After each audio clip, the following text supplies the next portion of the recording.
Contender Series starts now. That neither man is willing to give an inch. Bradley is down again. Right on the button. When you get on ProBox, you're going to have to fight. The 50-50 fight. Absolute mayhem. That's the promise. That's the delivery.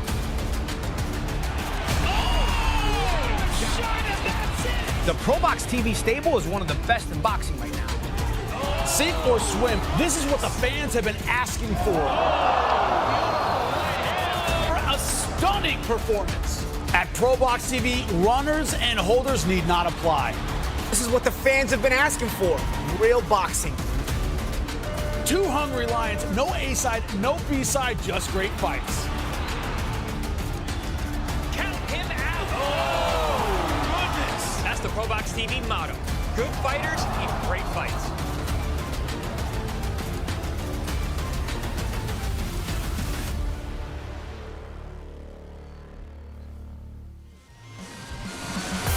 And welcome in, everyone, to ProBox TV. As tonight, we'll bring you 6 bouts from Mexico City, as it's great to have you here.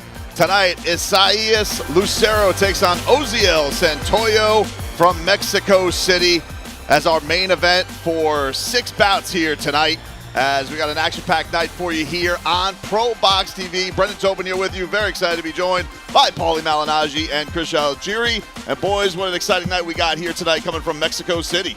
Oh, yeah. Unbelievable. We've got some various undefeated guys here, counting several here. It's one of our opening bout, maybe a head-to-head 2 undefeated guys, but we've got several undefeated guys, about 5 or 6, none of them over 30 years old, so check it out. Going to see, be interested to see in this main event, Isaias Lucero. Coming off 2 losses, Chris, always a tough thing for a fighter to have to bounce back in the next performance. 2 losses, but both were on ProBox TV. And if you return for ProBox, even with a loss, that means that you fought hard. And Lucero is the kind of guy, he brings it each and every time. He fell short on our air before, but he was in thrilling fights both times out, and that's why he's here tonight in the main event. It's going to be an exciting night here tonight and a tough contest with him against Santoyo, who's coming off a knockout win here in March. And that is going to be the main event for our 6 fights here tonight, as our lineup will get going tonight with Gustavo Enriquez against Enrique Martinez in the super featherweight division. Got 6 rounds of action in that bout there for you. Christian Balam is going to be taking on Francisco Contreras in the bantamweight division. That's 8 rounds. Francisco Rodriguez then takes on Abraham Amador in an 8-round bout. Hector Agiri against Ulysses Tovar in the super middleweight division, an 8-round bout. Our co-main event, Noé Balderas takes on Juan Rosha in the super bantamweight division in 8 rounds. And then, of course, our main event will get going, Isaias Lucero against Oziel Santoyo. So we're excited to bring this all here tonight for you from Mexico City. It's going to be an exciting action as we get ready to get going here with a couple of young guns stepping in here in our first bout. Gustavo Enriquez taking on Enrique Martinez. You have Gustavo Enriquez here, just 19 years old, started off 7-0 here in his career. He started with 5 straight KOs, guys, but a couple of decisions the last couple, so competition getting a little bit covered, but also at that age, getting some experience in the ring. Well, 19 is basically a veteran in Mexico years, because these guys start fighting professionally at 15, 16 years old. So fighting at 19 is he's kind of like an old man veteran on the circuit. Look at that sunny Guanajuato. What is it, San Miguel de Allende, Guanajuato? What is it, just outside Mexico City? Is that what it is? Yeah. He's getting there, got the setup there on the docks. You know, looks hot. Looks hot already. It's also, when your last name is Enriquez and you're fighting a guy named Enrique, does that create a little bit extra drama or what? It does. It does. It's the battle of the Enriquez. Yeah. The other one has to switch names. The other one has to put an apostrophe, yes. It's Enrique's fight. And the other guy, the first guy, he's got just a Z in his name. I mean, if we were at the presser, if I was one of these guys, I'd be like, all right, listen, I win, you got to change your name. Yeah, that's it. Yeah, under the heat of Guanajuato, San Miguel Allende. Look at that. It's weather outside. That's what we're talking about here. Getting set. Looks like he's got a nice little barn action there in the background. Yeah. Did you have any outdoor fights when you were coming up? Paul? Yeah. I fought outdoors on the main streets of Miami, Oklahoma. Oh, yeah. Nice. Yeah. My pro debut, MCU Park. It was at the time it was called Keyspan Park, Coney Island. Mm-hmm. Yeah. But I can't say I fought in Guanajuato. No, I these guys. didn't either. Look at the size of that ring. Not very spacious. Yeah, well. What about you? You had any outdoors? I did. I fought on Long Island. I fought at a German beer garden. Oh, I think I remember that place. Yeah. They had several shows there, right? I fought What there was a it few called? times. I forgot the call name. Yeah, I remember that. I remember that Yeah, place. I'm drawing- I I'm didn't drawing fight a there, but I blank. just went to watch a couple of shows there. Well, these guys are in the ring. Let's send it to Manny Morales, who's getting set to introduce our first fighters here of the night. Manny Morales, nice head of hair there, no? Sharp. Manny looks like he's set to Doing a go. little sign Eyeball on language the to the ref. referee, yeah. Giving a little look, and he's set to get our night underway. Soon enough, once he gets everybody ready. Damas y caballeros, bienvenidos sean todos ustedes a este majestuoso lugar, Hacienda Los Picachos, en la ciudad patrimonio del mundo, San Miguel de Allende, Guanajuato, México. TM Boxing, ProBox TV, los invitan a la primera pelea de la noche, combate pactado a 6 rounds en la división de los pesos Super Pluma. Ladies and gentlemen, here we go with 6 rounds of battle in the super featherweight division. El referee en turno a cargo de las actividades, your referee inside the ring, desde Yucatán, Josué López. Presentando de manera inicial, peleando en la esquina roja, y siendo pantaloncillo en color negro con blanco. Introducing first. Fighting out a red corner, he's wearing black and white trunks. Su récord profesional invicto, 5 peleas, 5 victorias, 3 knockouts. He has a professional, impressionant, undefeated and undisputed career, 5 bouts, 5 victories, including 3 big wins coming by way of the knockout. Damas y caballeros, directamente desde el puerto de Ilusión, La Paz, Baja California Sur. Aquí está Enriquez, el chocolate Martinez. Presentando su contrincante peleando en la esquina Agiri. And now, fighting at the gray corner, diciendo pantaloncillo negro blanco, he's wearing white trunks. Su récord profesional, 7 peleas, 7 victorias, 5 knockouts. His record, a perfect one, 7 bouts, 7 victories, with 5 big wins coming by way of the knockout. Damas y caballeros, la dinastía de los Enriquez continúa desde Tijuana, Baja California, el príncipe Gustavo Enriquez. Seguimos con las instrucciones del referee Josué López.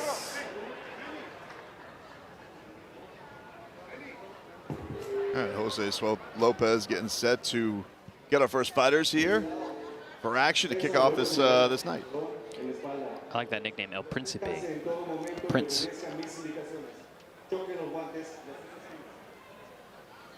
Six rounds of battle. Touch gloves getting set for the first of 6 here in the super featherweight division. Both guys seeing who can jump higher in the corner before the fight starts. See that? Both guys jumping up and down. But you see they get a little leap up in the air.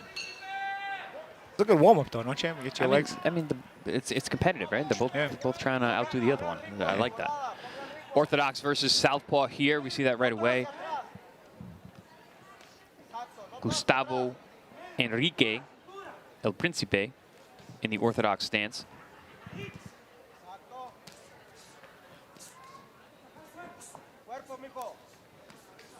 Oof, right to it, these two. Nice left landed there by Martinez. Yeah, both undefeated. They want to get the night started right away. And both can punch, you know. Enriquez 7-0, 5 KOs. Martinez 5-0 with 3 knockouts. So both these guys fancy themselves punchers. But Enriquez has gone the distance the last 2 fights, so he's due for a knockout. As he's stepped up in competition, right? He's not been able to get the knockout. So this tonight would be a statement if he's able to knock out Martinez, though. Tell you, that counter left hand by Martinez, he's trying to get busy with it. Martinez goes to the body, then up top. Guys are not having trouble finding each other here early in round 1. Yeah, there's not really a lot of range changing, right? They just kind of decide they're going to fight, and that's it. Listen, they got the memo. Ring is small. You're on ProBox TV. You're fighting an undefeated guy. Let's meet in the center and bang. Martinez looks to be the bigger of the two. Yeah. A half step, that's southpaw jab now. Nice body shot there. Yeah. And he steps out of ring. Look at this. This guy's got a little bit of range changing to him, Martinez. After the beginning of the fight, it looked like there wasn't going to be any. Martinez, a couple of nice range change moves. Enriquez, on the other hand, getting close in there, right? Enriquez starting to get his own offense going here for the 19-year-old. Nice combinations there from Enriquez, letting those hands fly. One guy's 21 and one guy's 19, so at 21, you're the elder statesman here, you know? Yeah, savvy vet. 1 minute left here in our first round. Little clash of heads. Yeah, lefty versus righty. A ring that's probably 4x4. It's going to happen. Nice counter right hand there by Enriquez. Nice right hook there from the southpaw stance from Martinez.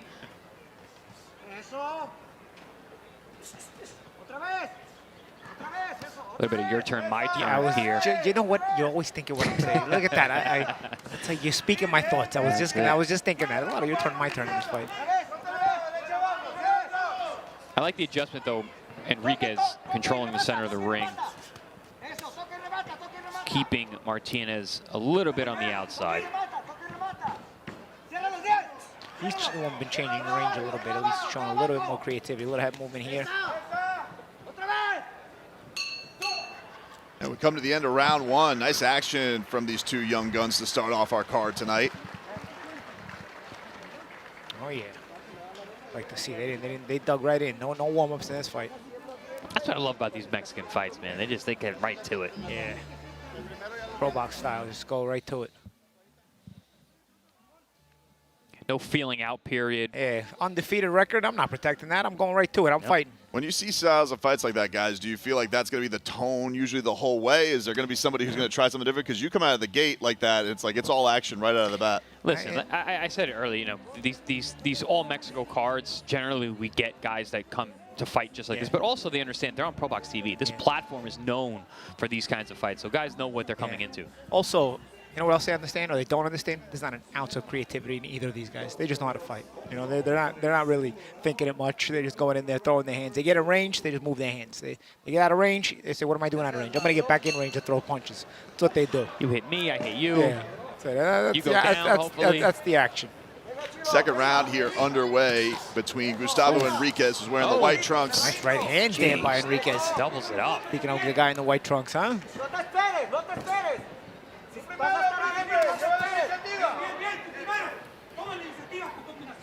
Yeah, I mentioned the size. Martinez looks to be the bigger of the two, but that right hand from Enriquez, I think is real sharp. And he lets Tightening those it up hands there. go combinations. Principe is starting to tighten things up a little bit. A little combination, a little speed on there. Changing things up a little bit. Nice body shot there from Enriquez. Enriquez, excuse me, yes. Yeah, it's a little tricky. It's Enriquez and one guy's Enrique. Martinez in the black trunks for this one, but the action does not stop between these two.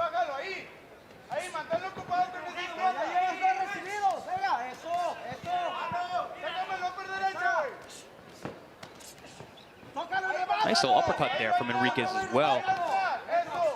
Trickier of the two, certainly Enriquez, sliding under some shots there as well. He's Backs Martinez up to the ropes. Yeah, some various comments in our comment section, enjoying the fights. From Vancouver Island, from Bear, Delaware, from Germany, from Ackworth, Georgia. We got a worldwide audience tonight. Welcome to ProBox, guys. Welcome to the action. Live card from Mexico. San Miguel Allende in Guanajuato, even though Samuel Jackson tells us it's taking place in the backyard of a cartel boss. The comments. We're in Guanajuato. Again, I mentioned it last round, toward the end of the last round, Enriquez taking control of the center of the ring. He's had the entire round in that stance there. Controlling the center, keeping Martinez on the outside, letting those hands fly. And slipping and sliding, too. Getting a little trickier in there. Sneaky right gets through from Enriquez there. Can't miss with that right hand.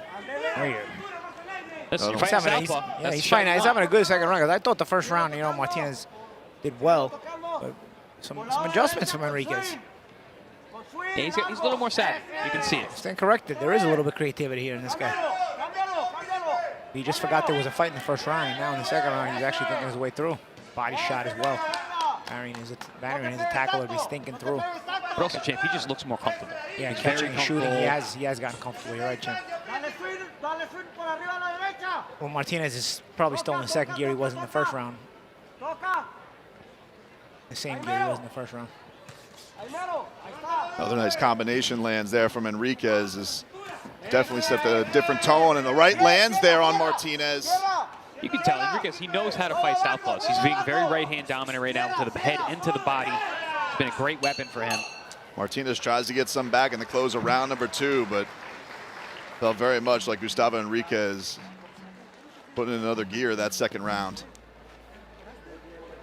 Yeah, I agree. I think Enriquez has, again, controlled the center of the ring, took control in that second round, showing a little bit of separation in terms of how much ring savvy and IQ he can employ tonight.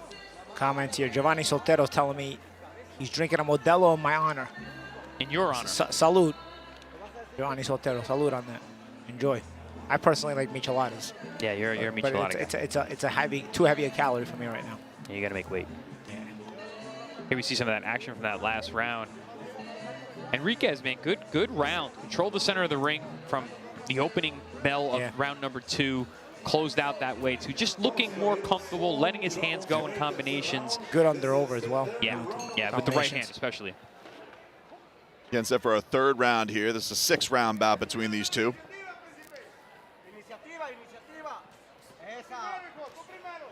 Gustavo Enriquez in the white trunks and Enrique Martinez in the black.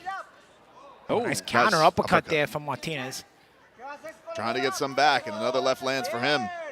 Yeah, I think probably could use a little more head movement, could Enriquez. He was more effective offensively in the round 2. Good right hands.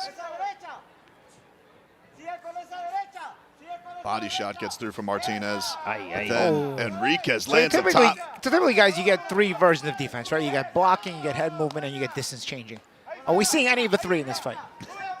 We're seeing some head movement from Enriquez. He is going under shots. No blocking, change. no distance change. Sometimes they do it on accident, though. Like maybe they want to rest and not exchange for the full 3 minutes, so they'll step out, right? That's an accidental distance change. I don't think that's by design. I think that's I got to take a breath, let me step back. And you know what's surprising? Not a lot of blocking. You mentioned it. Not a lot of blocking. No. Good body shot there. Oh, that body Definitely shot not hurt. a lot of head movement either. Yeah, that's a range change a little bit there, but I think it was just because you wanted to take a breath. I think he's hurt to the body. Yeah. Right, gets through there from Enriquez, then goes to the body. The combination up top from Enriquez, but Martinez answering back. Enriquez partially blocked, though. All right. Oh, there I you told go. you. Body Body shot. shot. You know what? you. When you're right, you're right. Yes, I told you. That body shot was bothering him earlier. Gustavo Enriquez drops Martinez as he's getting the count from the official here. But it looks like he wants to continue. Tough as nails in the early going. You know, you mentioned tough as nails. Definitely tough. Like, no facial change. Like he's not showing. But he's weakening, though. Yeah, he may go down again. Here he goes. Another body shot. Enriquez drops him again. Wow. And our referee's going to wave this off in round number 3. I think the referee had the under. A little quick trigger, I thought it was a no? little quick, but obviously he didn't complain. So that's true. it. When you get hurt to the body, man, that's hard to recover from. Well, very impressive for Gustavo Enriquez, who had a couple of decisions coming into this one, but now notches another knockout here in the 3rd round over Enrique Martinez, who suffers his first pro defeat. Champ, you mentioned he gone the distance the last 2 fights, stepping up in class, stepping up. He gets the stoppage. Undefeated guy, stops him in 3 rounds. That's very impressive. Sean Gerber says the feed's coming from someone's phone. No, Sean Gerber, we have a production team on hand. Nobody's recording this on their phone. You might be watching us on your phone, but that's the thing. There's some good engagement in the comments. People tuning in, gained a couple hundred followers from the beginning of this fight. Welcome to ProBox, guys. Nice to spend our Saturday night with you guys. Got a nice small ring. We got Mexicans on both sides, each corner. You know it's going to be Battle of undefeateds in the first fight. Yeah, it was good start. Stoppage. And an early stoppage. And you know what? Stoppage from the body shot. Yeah, like a true Mexican card should start. I was going to mention, didn't see a lot of left hooks from Enriquez, but the right hand was on the money. Couldn't miss with that thing once he got it going after that first round. Yeah. Felt very comfortable once he got to about the middle. But here's the first knockdown. You see the body shot. And he was hurt a little bit before that, right? The damage was done prior to that, but there's that last one. And that's the thing. When you're southpaw, the straight right hand goes to the liver side because that liver side's in front. So a lot of times the straight punch will hit that liver. You don't normally see that. Again, I have to think Enriquez knows how to fight southpaws the way that he utilized that right hand, both over and under. Well, Gustavo Enriquez improves to 8-0. Let's send it to Manny Morales to make this fight official.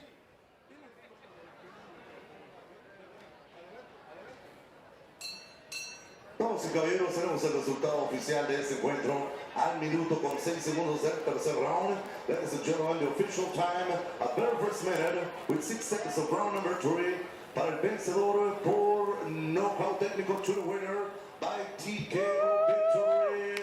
Y continúa invicto and still undefeated from Tijuana, Baja California, el príncipe Lucero.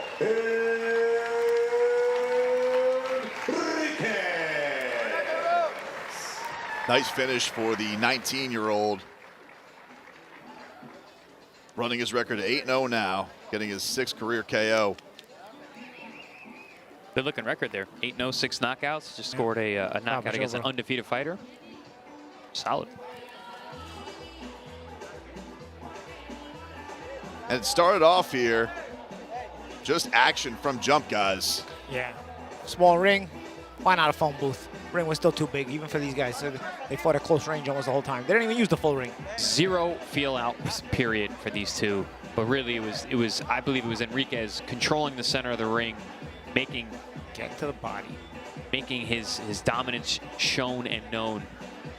Very, very comfortable. Was finding those right hands. Couldn't miss to the head and to the body. And finally, it was the right hands down low that got the job done. Well, great showing there by Gustavo Enriquez.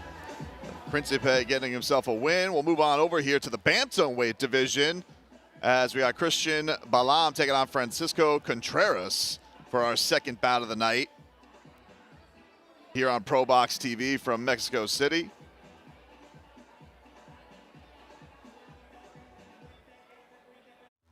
Friday, May 1st, ProBox TV is at Live Casino Hotel Maryland in Hanover with the DMV's best fighters in their toughest tests. In the main event, as undefeated Sendi Erdenabat goes to war with Maryland's own, once beaten, Kobe Abridi.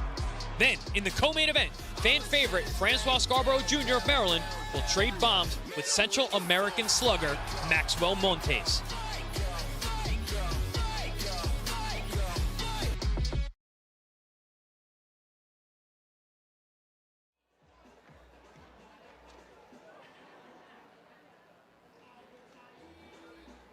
Well, big time matchup coming up next week, May 1st from Maryland. Excited to bring you guys that one here on ProBox TV, that's for sure. Nice card. You know, reject the world. Oh, we got the intros.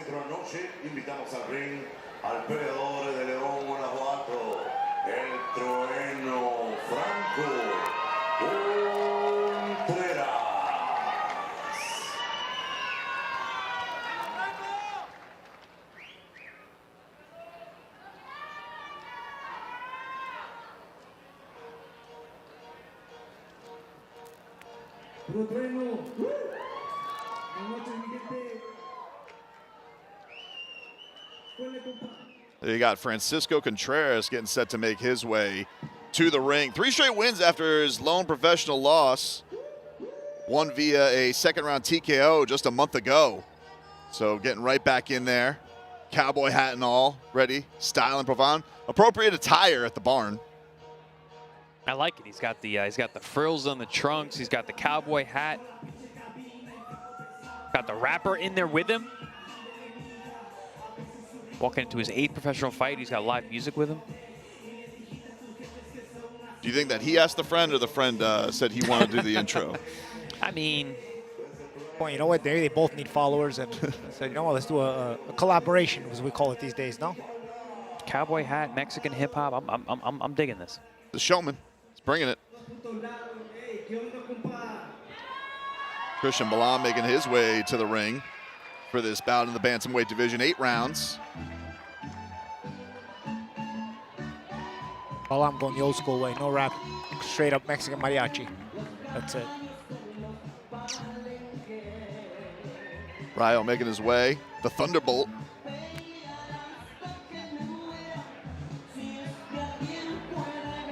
Big act to follow after our first matchup. So our second of 6 bouts here on ProBox TV.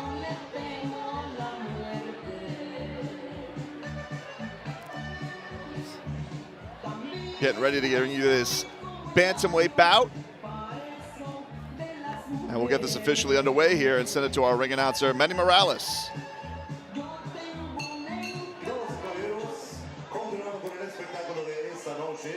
En la pelea pactada a 8 rounds en la división de los pesos gallo. Ladies and gentlemen, the war inside the ring continues with 8 rounds of action in the bantamweight division. El referee para esa pelea, your referee, the man of the experience, from Guadalajara, Jalisco, Javier Peña. Presentando de manera inicial, peleando en la esquina roja. Introducing first, standing at the red corner, vistiendo de negro con plata, his wearing black and silver trunks. Su récord profesional, 6 victorias, incluyendo 4 knockouts y 1 derrota. He has 6 victories with 4 KOs, only 1 defeat. Damas y caballeros, desde la ciudad capital mundial del calzado, León, Guanajuato, Franco, el trueno Contreras.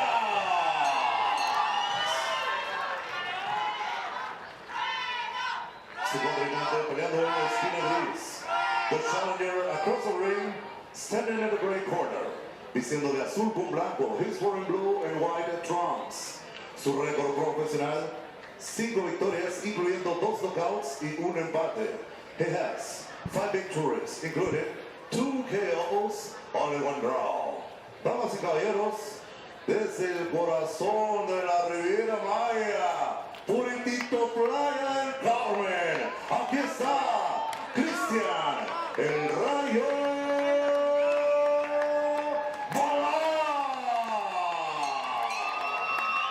Seguimos con las instrucciones del referee Javier Peña.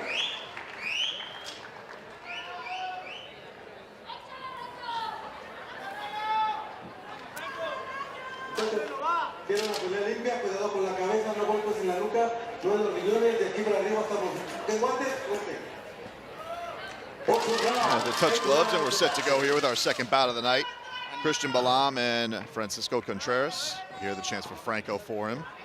Got a little following there at the venue. Contreras coming in 6-1, 4 KOs, riding a 3-fight win streak. Went to right hand quick. Balam coming off a 2nd round TKO in early March.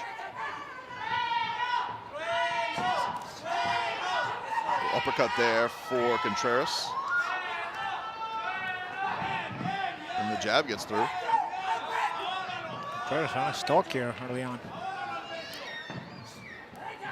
The lefty versus righty matchup champ. Although that changed quick, he changed right back to right-handed. Yep. See Balam, a little bit of a cutie. The way that he's moving, stays low, switches stances. And he changes stances and punches at the same time. Could work, may work for you or against you in that way. Gotta make sure you keep your balance. Nice jab there. Nice counter right hand there by Balam. That's the 2nd right hand that Balam has landed.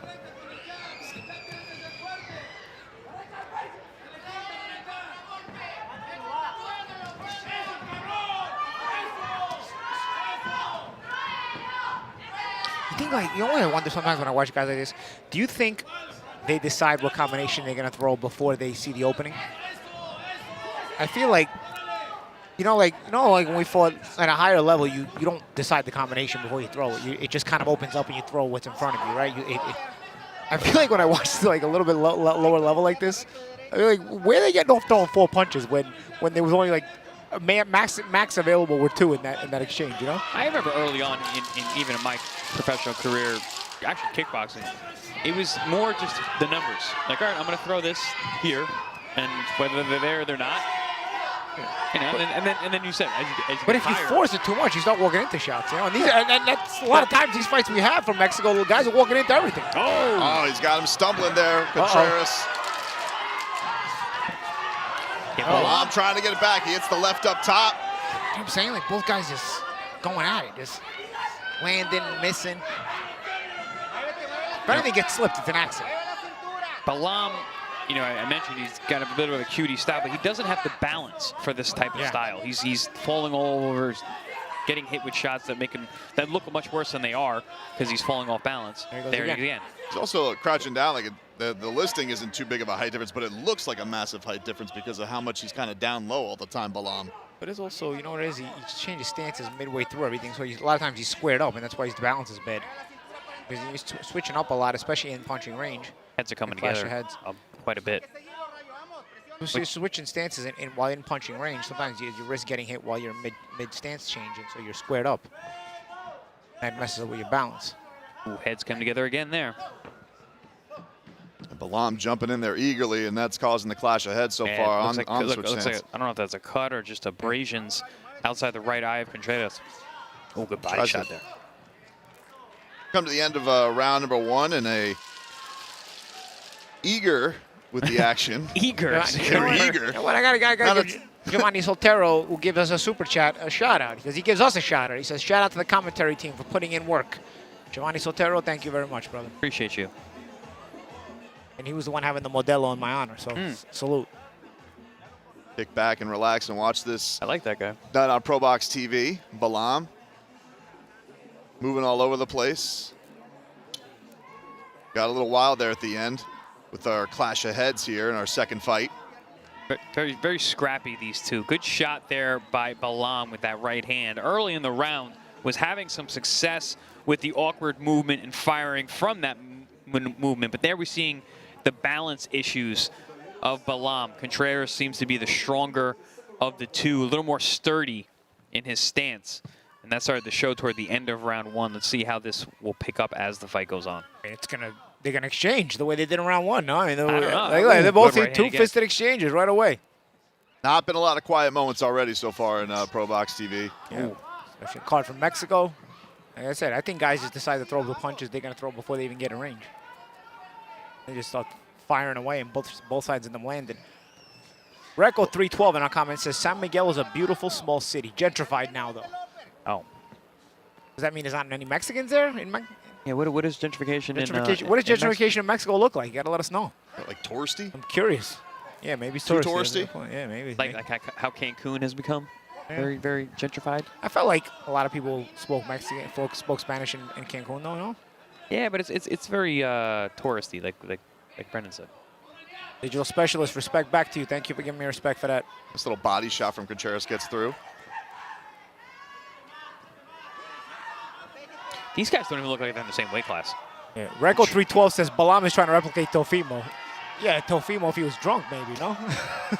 I mean, he is. I see that he's trying to jump back and forth and do those kind of Teofimo moves, but he's so off.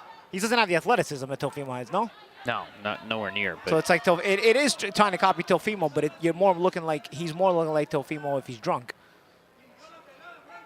Referee Javier Pena saw the hit to the back of the head, gives Balam a little warning, and they reset here midway through our second round.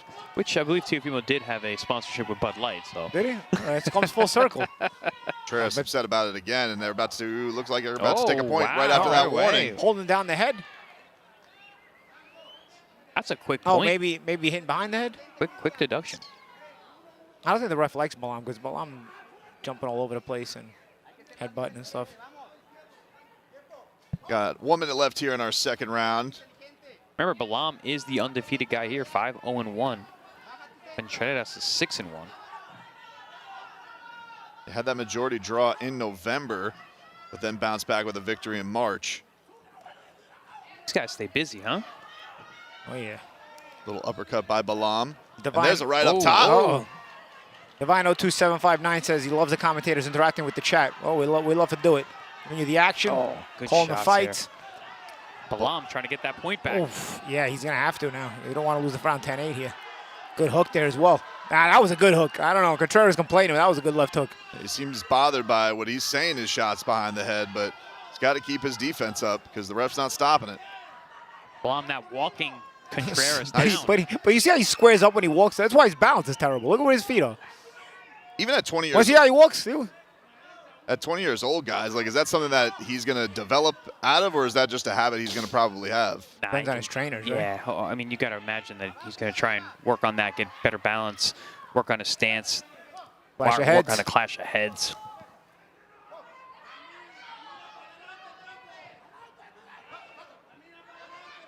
A little mush face there from Contreras. Very frustrated this round with the headbutts and the hit behind the head, and Balam losing a point.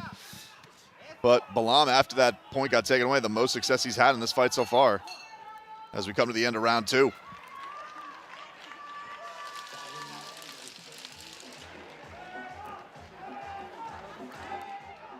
I think Balam learned something at the end of that round that, you know, he could break Contreras with pressure, which is not normally his style, but he utilized it very well. A little mix the head in there too, you know, right? I mean, a little pressure and a little mix under the head. Dealing with the cut there outside of the eye from those headbutts. Marshall Jade Cooper says, Paulie, can we get you versus Barrios and bare knuckle? You might get it in glove boxing, maybe. You might get it in glove boxing. Oh wow! But let me do the bare knuckle one first in a few weeks. You can see the replay. Balam landing the right up top. This was after the point deduction when Balam really poured it on toward the end of the round. Had a lot of success. There was that good left hook that Contreras tried to signal to the referee. Pass off like it was behind the head. That was like on his ear, bro. That was not even close to behind the head. Can a guy get in his head too much if he feels like he's being fouled? Because yes, absolutely. And that can almost go to your detriment. You feel like a fighter against you is being dirty. I generally think when you see guys, when they start complaining to the referee that they want it out, they're looking for a way. They're you start refereeing your own fight. Yeah, you're uncomfortable. You're not focused on the guy in front of you. Not a good sign. That's one thing about Balam. As wild as he has been, he is dead focused on the man in front of him. Gets out of the way of that right hand there, Balam, showing some good defense. Good right hand there from Balam as well. He's got a tricky right hand. He lands it in a lot of different ways. Contreras jabbing, but he forgot to step in, and then he stepped in while he wasn't jabbing. Now he put it together. That's it. You got to step in and jab at the same time. You got to have the coordination. There it goes. See what happens when you do that? See how that works for you when it works? When you do it? Well, you didn't get out of the way afterwards. That's the problem.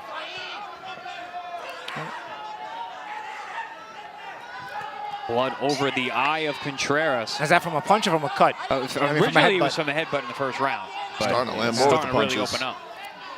Hey, a couple more punches, a couple more headbutts, right? Oh. Nice right hand there from Balam. Balam landing those right hands more often now.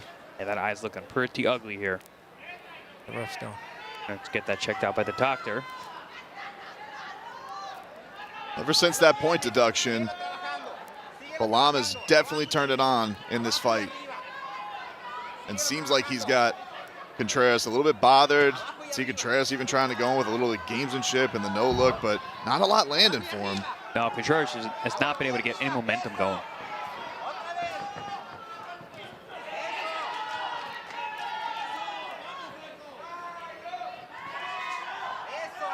Balam looking very comfortable with that right hand.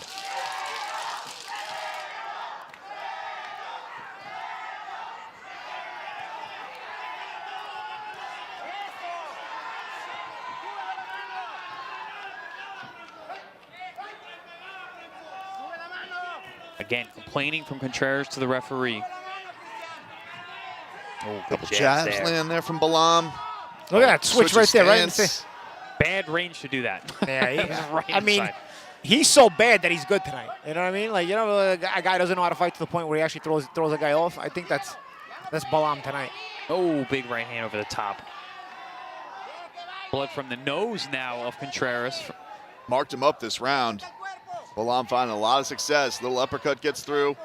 Got the shove from Contreras. See, is it like worse for a fighter when he wins fighting like this? Because then he thinks he knows how to fight like this, and then it only hurts him more going up the ladder because then he probably won't want to be corrected.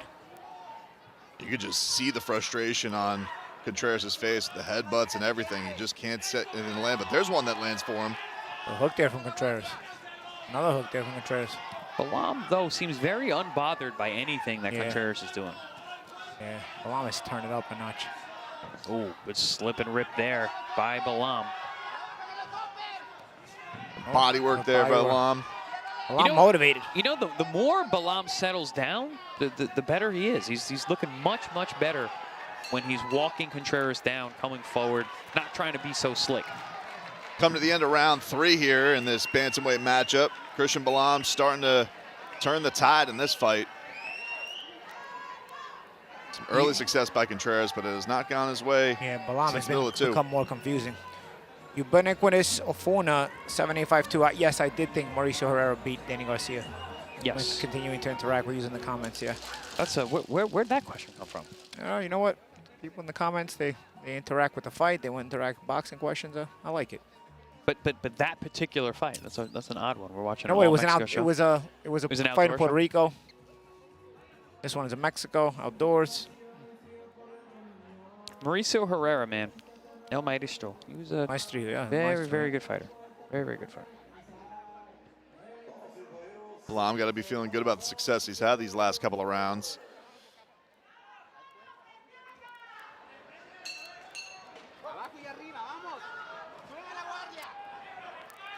Round 4 underway. Body shot there from Contreras. Having a little more success with that hook landing, but I don't know if it's bothering Balam, as you said, Chris. And even Rough Real Life says Contreras needs to use the jab more. But the problem is he doesn't really step with it, you know, so he kind of just pushes it out there. When you don't use the jab correctly, it can work against you because it gets countered. Guys can come over the top of it. And also Contreras, he's fighting off his back foot. He's not a back foot fighter. He's got to be coming forward. He's very befuddled by what Balam has been able to show him so far. I feel like that in order to have a good jab, you got to have some coordination, right? There's got to be some athleticism. The jab has to be somewhat coordinated. I always say, you don't have to be a great athlete to be a good fighter, but it definitely helps. Well, if you're going to be a jabber, I feel like you got to have some kind of athleticism. Otherwise, the jab works against you. You It become depends. more open to counters. I look at a guy like Emmanuel Navarrete, who's actually got a very good jab. He is not athletic. He just steps in hard, boom, throws punches from weird angles, but his jab is actually very good. And he's not a very athletic guy. So it's just, the coordination matters. You know what? You're right, Chan. That's a good point. That's a good point. Navarrete. Oh, nice right hand. And Navarrete does throw you off with that left hand in general, because he also got a sneaky left hand and left uppercut, left hook. Yeah, he throws the thing. He thing changes all the over. angles of it. But if you actually watch, his jab is good. He's got a very good, stiff, long jab. I guess you know what it is? It's a good educated left hand he's got. Yeah, right? yeah. Free swinging, but it's all with purpose. That's something that I don't know Balam has figured out yet. I don't think he has purpose in all of his movements. Yeah, he ducks down there and right in the way of that hook from Contreras, who's again been bothered by the shots behind the head, claiming to him. Now Balam is upset with the shot behind the head as Contreras mushes him away. Flicks that jab out there to Balam. Final minute here. What's going on here? Oh, checking out the cut again. Uh-oh. Ref is being very busy tonight. Ref is in. Little heavy-handed. Yeah, ref is employing himself a I little, don't know bit much. I don't know what that was. The ref wanted to let us know he was there. Well, they announced him like he was more well-known than the fighters. I don't know if With the you nickname, really, right? Yeah. They brought him out like. Yeah. And he's acting like it a little bit. Balam getting out of the way and then trying to return fire on Contreras. Left gets through. Yeah, even Art of Boxing for you said, come on, ref, let them fight. You know what? I'm with you, Art of Boxing. I'm with you. Been an awkward fight so far between these two. Well, because of Balam. Balam he's awkward, but he's effectively awkward.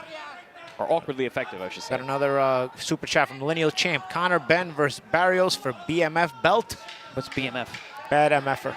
That's a UFC thing. Yeah. We don't have that in boxing. But in Conor Ben they have I guess the Zuffa thing. Yeah. Bring it to the boxing ring. I'll tell you, I would call it Ben versus Barrios for the WMF belt. The worst MFer thing. Worst MF belt. Worst MFer belt. Not Barrios says he's moving up to 54. So. Yeah. You know what? I heard the same thing. 4 rounds in the books, and there's been a lot of fouling that's been going on between these two. Headbutts, awkward exchanges. You see one there. No punches landed, couple headbutts. Johnny Allison 2275. Hey, Paulie, tell us your BKB days are over. Dude, I'm fighting for the title in 3 weeks. The BKB World title in 3 weeks. So no, they're not over. I'm just getting started. 3 weeks from tonight in England, fighting for the BKB World Junior Middleweight title. 3 weeks, man? Wow, that's Yeah, right around the corner. snuck right up, right? Yeah, May is upon us. You know what?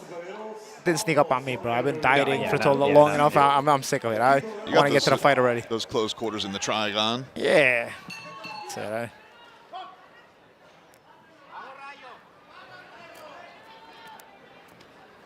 Yeah, one of the replays of the Trigon came on. My brother was like, "What the hell is that? Why is it half a ring?"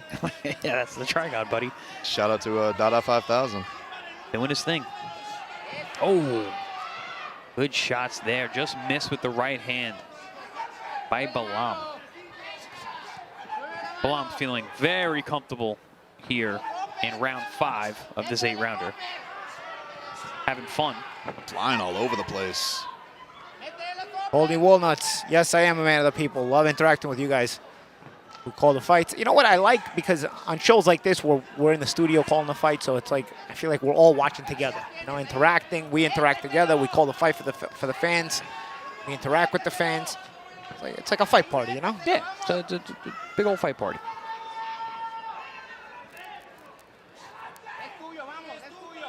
Maybe that's part of the reason that Contreras is so bothered, because Balam looks like he's just having a lot more fun than him.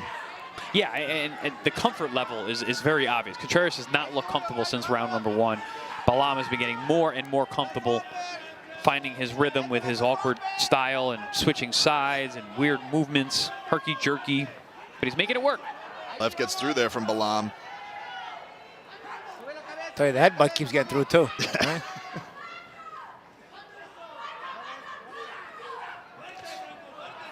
Sneaky uppercut there from Balam, and then switch to the stance. Contreras those the raises. uppercut as well. Balam's just seeing everything coming. He is not concerned. He's walking in the front door. He's warmed into the fight now. Yeah. Contreras is just, there's no deception in the way that he throws his punches.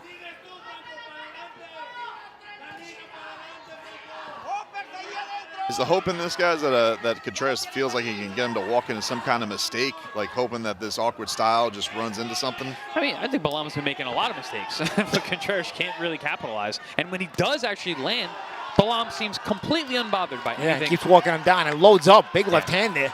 He's low. He's throwing it like he's throwing a baseball. I see these shots he's landing.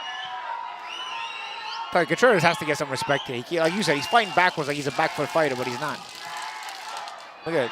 And Totally no coordination on those back steps. Oh, Balam's cut now. Cut above the right eye.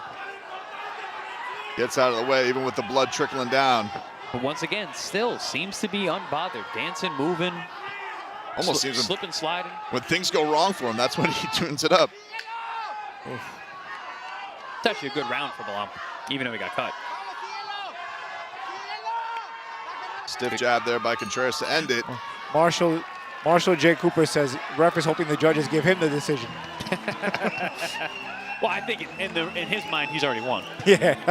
You guys know him here. Both these guys wearing it a little bit. A lot of headbutts have been landing in this fight. Yeah. But Christian Balam looking impressive. Showboating, but landing. Yeah, he's getting the win. You know, I wouldn't say he's impressive, but he's winning the fight, I'd say, you know? I don't know if either of these guys could be accused of being impressive. I'm impressed that he's able to utilize this style to win rounds. That's what's impressive to Like me. not knowing how to fight, but still winning? Something like that, yeah. Oh, he's marked up, though. Cut on. Addicts Club, one big over fight both. party. What's up, my guys at Addicts? I didn't realize how marked up Balam's face was.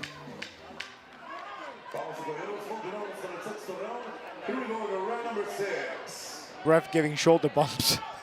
Oh, no. Nobody wants to referee it tonight. DOH M4V, Tim Zhu, another change of trainer manager. Jeff Fennick, title shot again? No, Zhu is going to fight Spence, right? Spence, July July 26th, according to our Boxing scene. Boxing scene writers, yeah. Lance Puckmeyer Lance broke Puckmeyer broke that yesterday. Spence versus Tim Zhu earlier today, actually. Spence versus Tim Zhu looks like it will be July 26th in Australia. In America, it'll be July 25th. I was Australia surprised would it was the going morning to of the be in 26th. Australia. I thought, Yeah.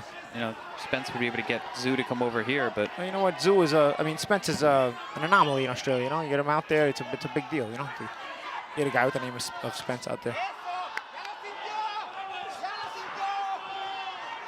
And blood trickling down again on Balam. well, frantic got- pace here in round 6. AMG 839 says, fantasy fight, Fundora versus Paul Williams. Who y'all got? Ooh. That would have been something, right? Paul- That would have Paul been Williams, Paul yeah, Williams. yeah. You could take Yeah. we could take the shots. I Yeah. would take Paul Williams. Yeah. AMG, I think we're gonna go with Paul Williams. Who you got? Paul wasn't easy to hit. Nah, he wasn't, but he was in range all the time. He was not easy to hit, so But if you're 6'5", maybe you reach him. I don't know. Paulie Walnuts 89. These guys make me feel like I still have a chance at making my pro debut at age of 37. You know, we're glad we can bring you the quality here at ProBox. go to Mexico, turn pro.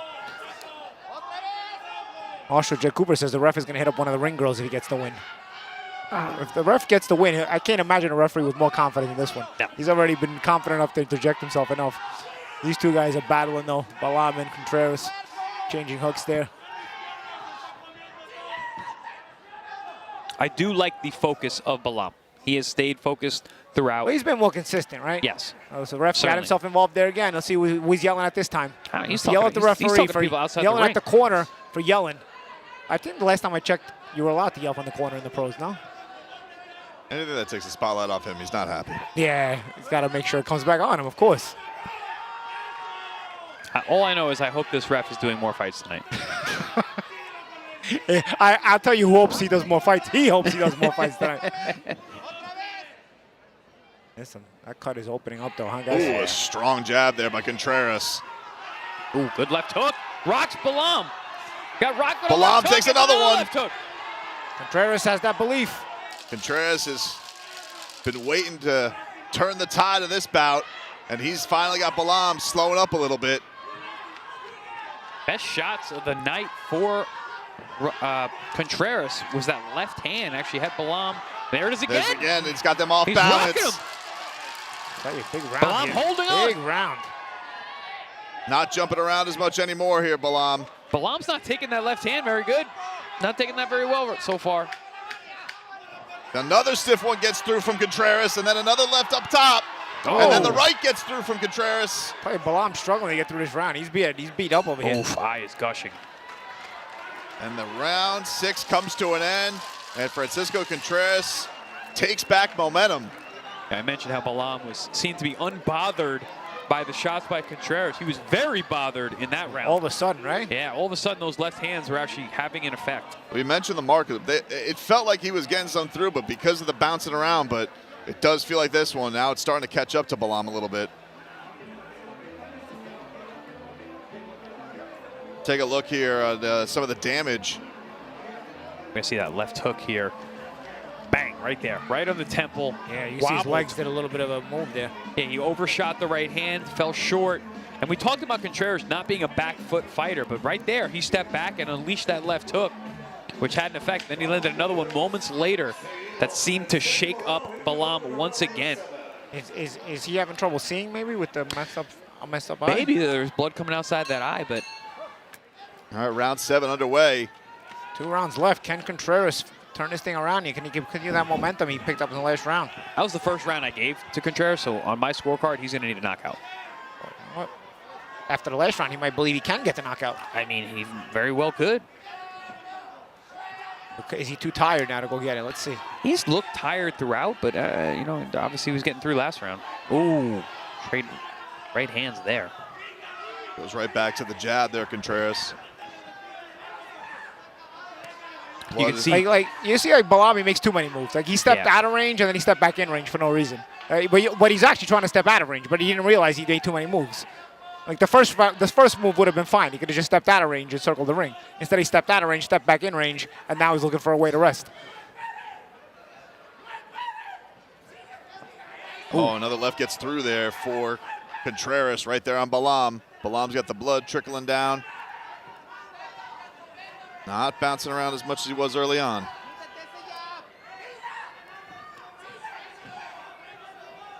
Meanwhile, Contreras just tries to linger around to him and land some tough shots. Another jab gets through there for Contreras.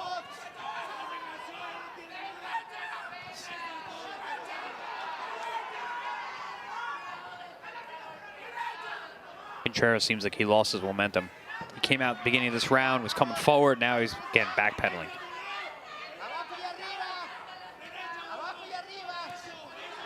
.420 Weedy Gonzalez has a theory here about Balam, why he's breaking down. He says the pants are restricting the blood flow to his feet, causing him to be tired. Interesting. Yeah. They're too tight, right?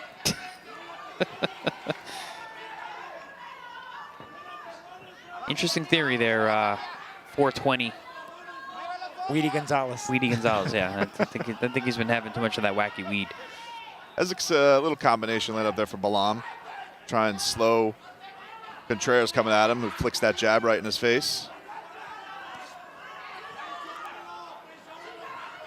But when he's had Balam ducking down, that little hook has had success for Contreras. Pace has slowed this round, though. Oh, good right hand there from Contreras. He might win another round in a row, right? Yeah, it's too late. not much has happened this round, so still up for grabs. Contreras probably ahead here. Joe Fierro, Knockout Kings guy here, 2001. Best boxing video game ever, in my opinion. Knockout Kings 2000 or 2001, around then, that time, that era. Before they started calling it Fight Night. Best boxing video game. Besides Mike Tyson's Punch-Out, of course. Well, yeah. Best modern day boxing. Nice little exchange there to end the round.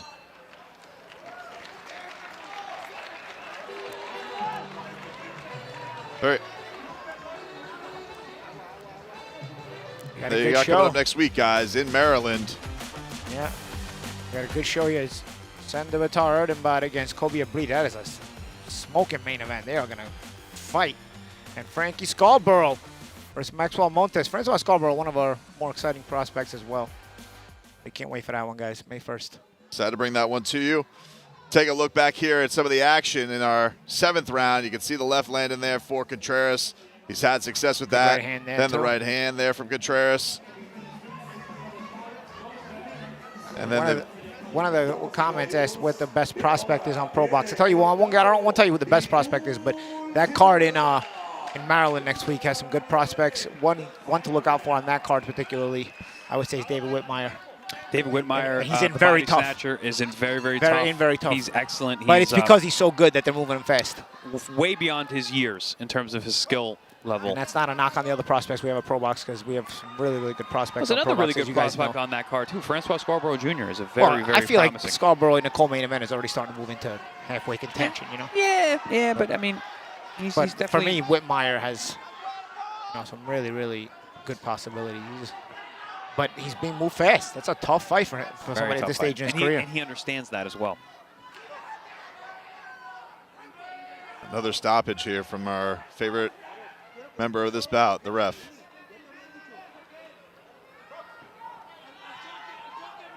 Balam wearing that blood a little bit, trying to find a way to close this one after getting momentum. A little uppercut sneaks through from Contreras. Oh, left up top there by Balam. Listen, both these guys, I feel like they have to go for it here. If you're Balam, I have him ahead comfortably. But you don't want to get too comfortable, no? Right. He also he lost the last 2 rounds. And he lost a point. Yeah, and he lost a point. Yeah, you don't want to lose 3 rounds in a row plus a point. It makes this a very close fight on the scorecards. That's true. About 2 minutes left here in this final 8th round. Balam. Little jab up top lands for Balam.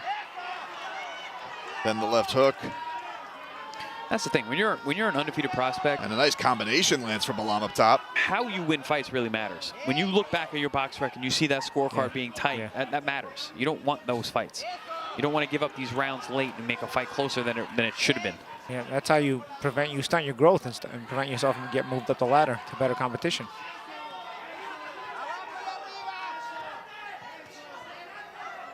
I do think Balam could have made this a much easier night. Left gets through there for Balam. Coulda, shoulda, didn't. Woulda, coulda, shoulda, right? That's the story of the game. See what these two have in our final minute here in our final round. Another awkward tie-up. Biggest theme of the fight, for sure. Oh, no, actually, the biggest theme of the fight was probably our official.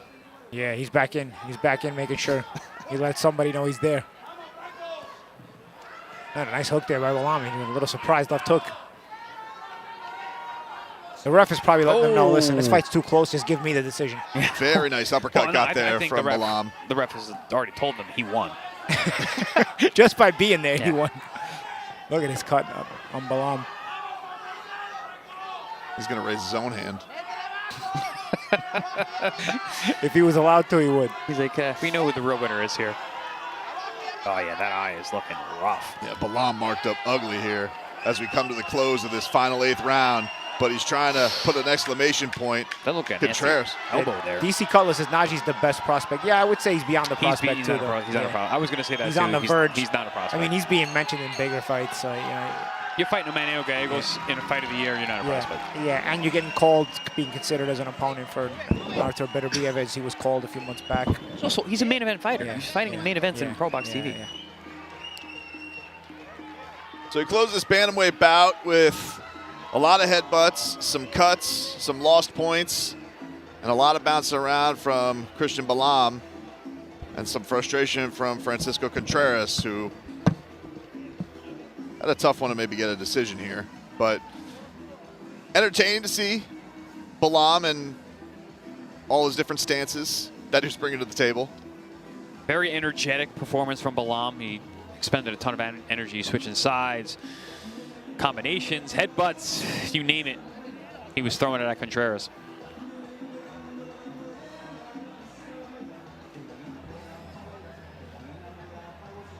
Both these fighters young. Balam 20 years old, Francisco Contreras 21. But Contreras riding a 3-fight win streak coming into this one, so that has the danger of getting snapped here. It's been a busy 2026 already for Balam, coming off a win in March. Getting those gloves cut off. I certainly think Balam Yeah, that is a nasty won cut. this fight, but We'll look back at some of the action here. You can see. Ooh, big shots there. Again, the balance was an issue early on for Balam, but he found his feet a little bit, became more and more confident as the fight wore on. Seemed to be very unbothered by the shots that were coming his way. He got cut late in the fight, but then got clipped here. And then once again with that left hook that seemed to bother him. But had a strong finish in the last round.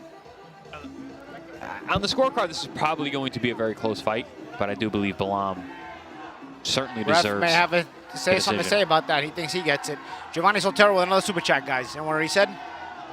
Paulie, you were also in the Punch-Out advertised videos back then as Little Mac. With Little Mac and the Nintendo Punch-Out. You gotta find that was a good. Well, on YouTube. Send it down to Manny Morales, who has our winner here. Un fuerte aplauso para estos caballeros de la noche. Luego de 8 electrizantes rounds, nos vamos a la decisión de los jueces. Ladies and gentlemen, after 8 tremendous rounds, here we go to the scorecards. El juez Eleazar Luna anotó la pelea 78-73. The scores go to 78-73. El juez Lorenzo Shoa anotó la pelea 76-75. The scores about 76-75. El juez Isaias García anotó la pelea 77-74. The scores about 77-74. Los tres jueces a favor del vencedor por decisión unánime, to the winner by unanimous decision. El Trueno. Wow. Coming to Contreras. I'll tell you, man, because Balam sometimes is so off balance, he makes it look like he's getting hit worse than he is, I think. Sometimes that costs him. Well, Francisco Contreras rides his win streak 4 in a row now, improving to 7-1 after his win over Christian Balam. We got marked up, cut up. 78, 73, 76, 75, 77, 74. 3 different cards. Yeah, well, that one would have been a draw if he didn't lose the point. Yeah, but still would have been a majority decision going Contreras' way. Grotato 420 says coin flip, but I don't care either way. Right. Yeah. We all know who the real winner was. Yeah. He was wearing the white button down with the bow tie. Yeah. The ref doesn't agree with the decision either. They're shaking his hand like he won. Well, coming up, we got Francisco Rodriguez and Abraham Amador in the lightweight division. 8 rounds of action, our third fight here tonight on ProBox TV. Excited to bring that one your way. Our main event tonight is going to be Isaias Lucero against Oziel Santoyo. We'll roll on here on this fun night.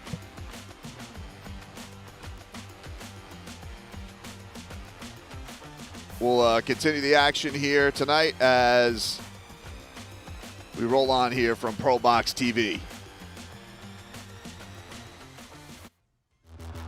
Friday, May 1st, ProBox TV is at Live Casino Hotel Maryland in Hanover with the DMV's best fighters in their toughest tests.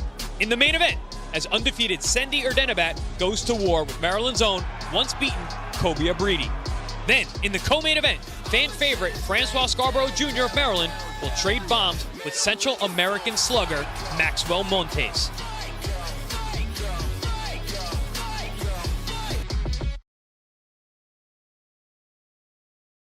All right, we'll continue the action here tonight from Mexico City as getting set for 8 rounds in the lightweight division between Francisco Rodriguez and Abraham Amador.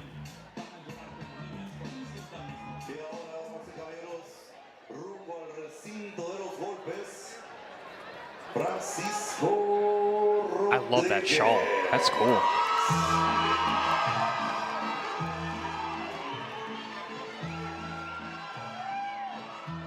Rodriguez making his way to the ring. 10-0 in his career. Already has 2 knockouts in 2026. Second round TKO in Orlando in February. Started off the year with a 3rd round KO in Hollywood, Florida in January. So he's looking to keep that power rolling here. Florida guy. From Tampa.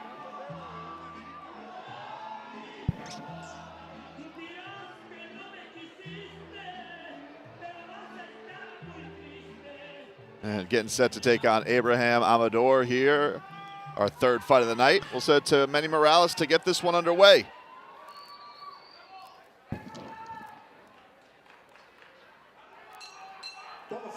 Continuando con el espectáculo de esta noche, trae ustedes por ProBox TV y TM Boxing. Continuando con la siguiente pelea pactada a 8 rounds en la división de los pesos ligero. Ladies and gentlemen, we continue with 8 rounds of action in the lightweight division. El referee en turno a cargo de las actividades, your referee inside the ring from León, Guanajuato, Ramiro Ruiz. Presentando de manera inicial, peleando en la esquina roja. En el first, standing at the red corner, vistiendo pantaloncillo en color rojo con negro, his wearing red and black trunks. Su récord profesional, 12 victorias, incluyendo 5 knockouts, 2 derrotas y 1 empate. He has 12 victories, including 5 KOs, 2 defeats with 1 draw. Damas y caballeros, el peleador de Querétaro, Abraham, el rebelde Amador.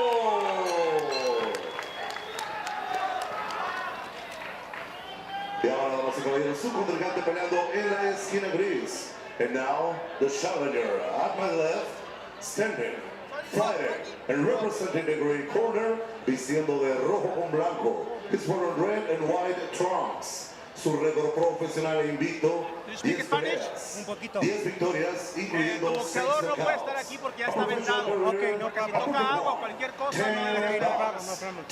AJ, you gotta go back because you're fighting. With 6 wins coming by way of the knockout. Representing Guanajuato, living now in Tampa Bay, Florida, es Francisco El Diamante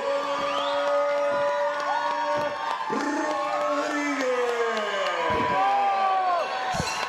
Seguimos con las instrucciones del referee Ramiro Ruiz.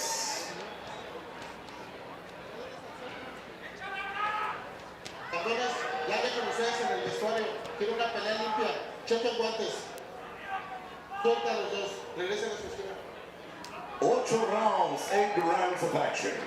All right, get set for 8 rounds of action here in the lightweight division. Couple more hops to get themselves loose for this one. And round 1 is underway. Big guys, 6 feet tall for Francisco Rodriguez. It says Amador is 5'6". He looks a lot bigger than that.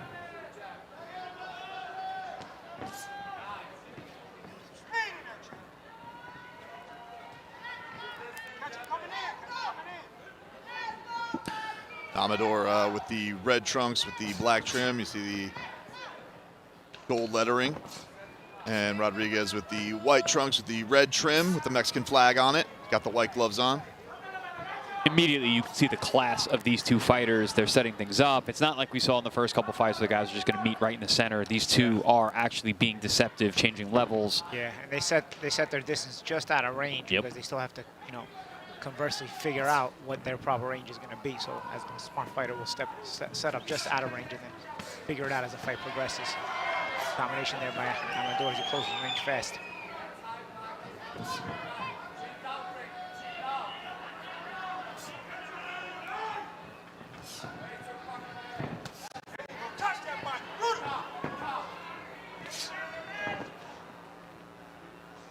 Guys, you can see the level a bit higher. Rodriguez. Actually, a lot higher. A lot higher, yeah. And again, they don't have a ton of experience. This is the 11th pro fight for Rodriguez, the 15th pro fight, 16th pro fight for Amador. You can see the quality there. Yeah, for sure.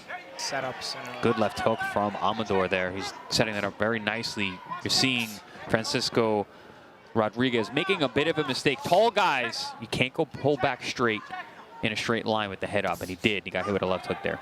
Gets that body shot in there, Rodriguez, and then gets out of the way. Yeah, Brandon, that body shot's worrying me because I saw him throw it earlier and he hit the elbow and he moved his hand in a weird way as if he felt it in a bad way. That's a dangerous punch. That looping rear hand to the body, you catch that thumb on an elbow, that'll change a fight.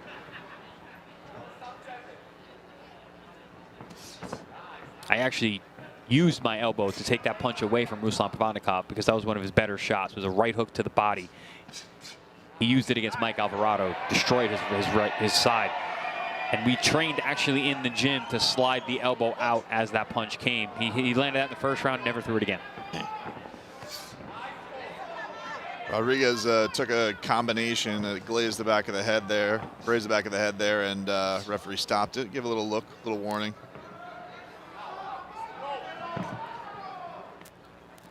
See, Amador is thinking. He's a thinking fighter. He's setting things up. Ooh, good right hand there from Rodriguez. Nice, heavy right hand. Nice shot there by Amador. Amador can fight. You can see it. He's throwing everything with purpose. Yeah, nice test here for the undefeated Rodriguez coming in here. Amador lost a decision in March, so he's looking to bounce back. 420, Weedy Gonzalez says that ref got the party part of his head. Ref got. I love the advertisements on the comments, and I lost the comment. I was reading it. It was about the ref's mullet or lack of. The ref's mullet? Yeah, or the lack of. He had the party part of his head cut off and just left the business part. You know. Ah. Probably part of the ref code, you know. Yeah. They're like, listen, we can't have you officiating. We only go with half mullet, you know. I mean, that's It's getting there. Yeah. He's trying to work his way back into it. Listen, he doesn't go to the barber for a month, and he's got a full-on mullet. Well, Weedy Gonzalez says, nah, it's the Imagine Dragons haircut. Round 2 underway here between Francisco Rodriguez and Abraham Amador.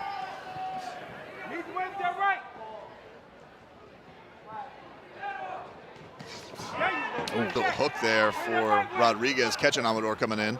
Amador fighting at that southpaw stance. A check hook is a good weapon against the southpaw.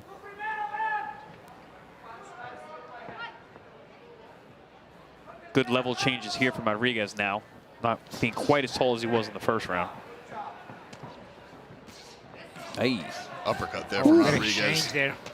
Amador gets it. Body shot. I I heard him strong. wrong. Yeah. When you fix your cup after a body shot, you're thinking, all right, I felt that one. Rodriguez finding a home there, so Amador is trying to get something back. I like this Rodriguez kid. He's setting things up, but also he's got that killer instinct in him.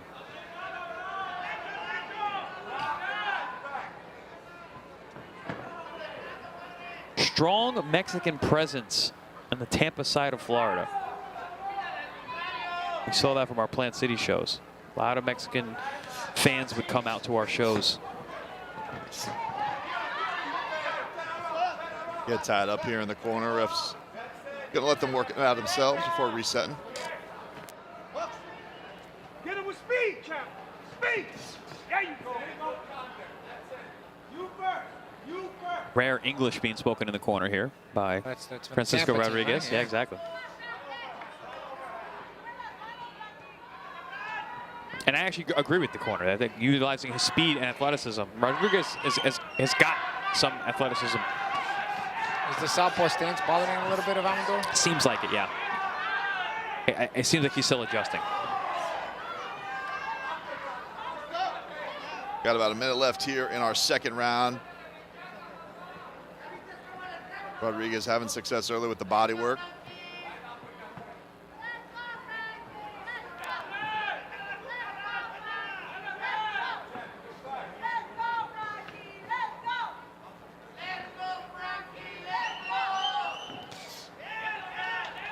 Body shot sneaks through from Amador.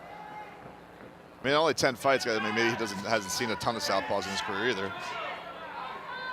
Yeah, but Amador's he's a tricky southpaw. He's Yeah, he flies in all at once sometimes. Yeah. You got to watch the headbutts as well.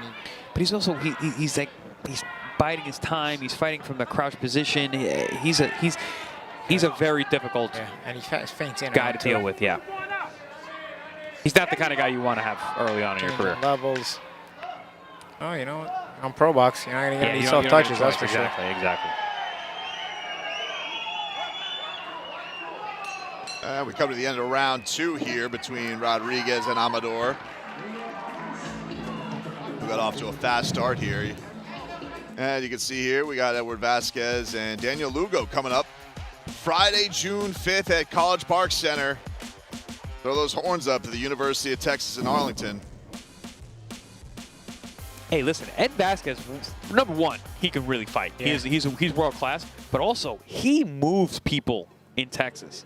That's going to be a likely sold out crowd. So guys, buy your tickets early if you do want to come out and see us. Good shots here. Excellent exchange there. And that body shot punctuated it by Rodriguez. Best punch of the fight for either man tonight. Oh, yeah.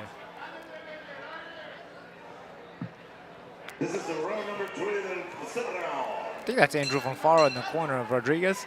Is that who that is? I was wondering who that was. He's down in Florida? I thought he was a Chicago guy. Well, maybe he's Rodriguez training with him. How do you know Rodriguez doesn't go to Chicago to train with Fonfara? Very possible. I don't know. But also, you're living in Chicago. Why would you not come to Florida? Yeah. I mean, Chicago. Well, Fonfara has his own gym in Chicago. Right? Chicago winters are pretty rough. Yeah. Got a couple more months before you'd want to switch that up. And you only switch it up for a few days. Yeah. You'll go back to Chicago for hurricane season. Nice shot there by Amador. Yeah, see, Amador, he's a tough out, dude. Ani Soltero says, yo, ProBox, how much did it cost for the fight night haircuts? Oh, I didn't get a haircut. I'm still in training camp Rocky mode. Yeah, you got your haircut now? Talk about our haircuts? Yeah, I guess so. Everybody's sharp with the haircuts tonight except me. I mean, I get my haircut every 2 weeks. Separate Ways NHC says, Russians cut hair in my area for 25 bucks. Wow. A good deal. My hair costs triple that. Not a lot of Russians here in Boca. No, you got to get. They're in Sunny Isles. Sunny Isles, exactly. Good straight left hand there by Amador. Amador settling in. He's pesky. That's the word that you like to use, champ. Pesky is Amador.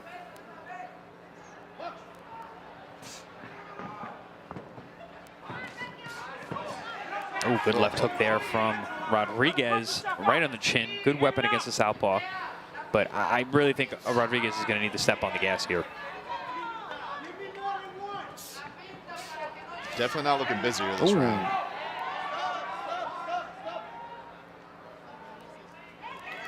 Amador has him a little miffed here in the third round. Oh, he's throwing blind now. Amador. That was a bad mistake from Rodriguez, and he's holding on now.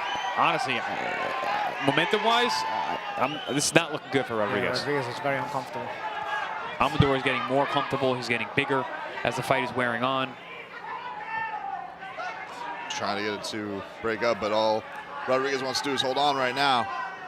Trying to slow this momentum from Amador. I fought guys like this. If you give them an inch, they're going to take a mile. You got to really shut a guy down like this, and Rodriguez is just not taking the bull by the horns tonight. He's not being first at all. Too much waiting here. Yeah, you can't do that with a guy like this. He's unsure of himself, and he's waiting. When he does throw, he's getting out of range. Amador very good, very slick with his feet. Flies right out of range. Has Rodriguez reaching in too much. And we come to the end of round 3. And Abraham Amador looks like he took momentum back in that round. That's the thing with young prospects. Oh, we'll go to Mexico, we're going to win. Oh, yeah? Well, you're going to have to fight.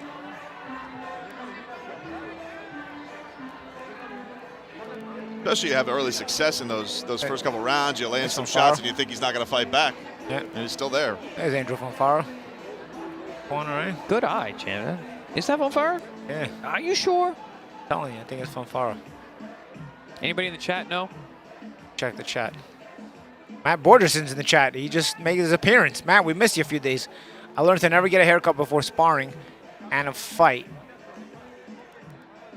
When I had hair and had gel in that stuff, would burn the living hell out of my eyes, the gel. I'll tell you, I used to fight with hair gel in my hair and didn't burn my eyes. Yeah, I never had a problem You got to with get the non-burn gel. But you know what was bad with my hair? I used to have to wash my face right away after fights because my skin is allergic to the gel. And then I would break out if I didn't wash my face right after the fight. Sometimes I had to soak my face up in the shower. I used to hate trying to get Vaseline out of your hair. That was so hard. Vaseline really stays in there. You got to wash your hair. The complications of post-fight, not just injuries.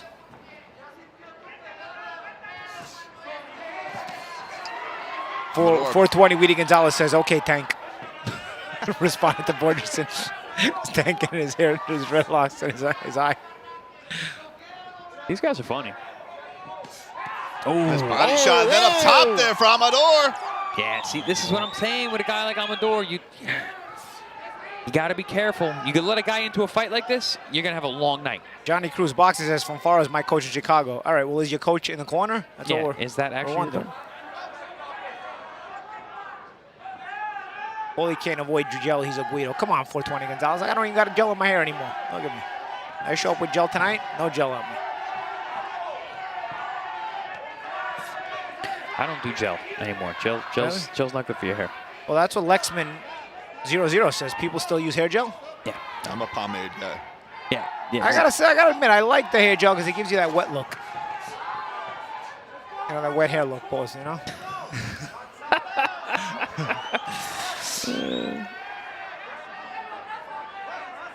Yeah, no, I can't do the hair gel. My hair is too dry.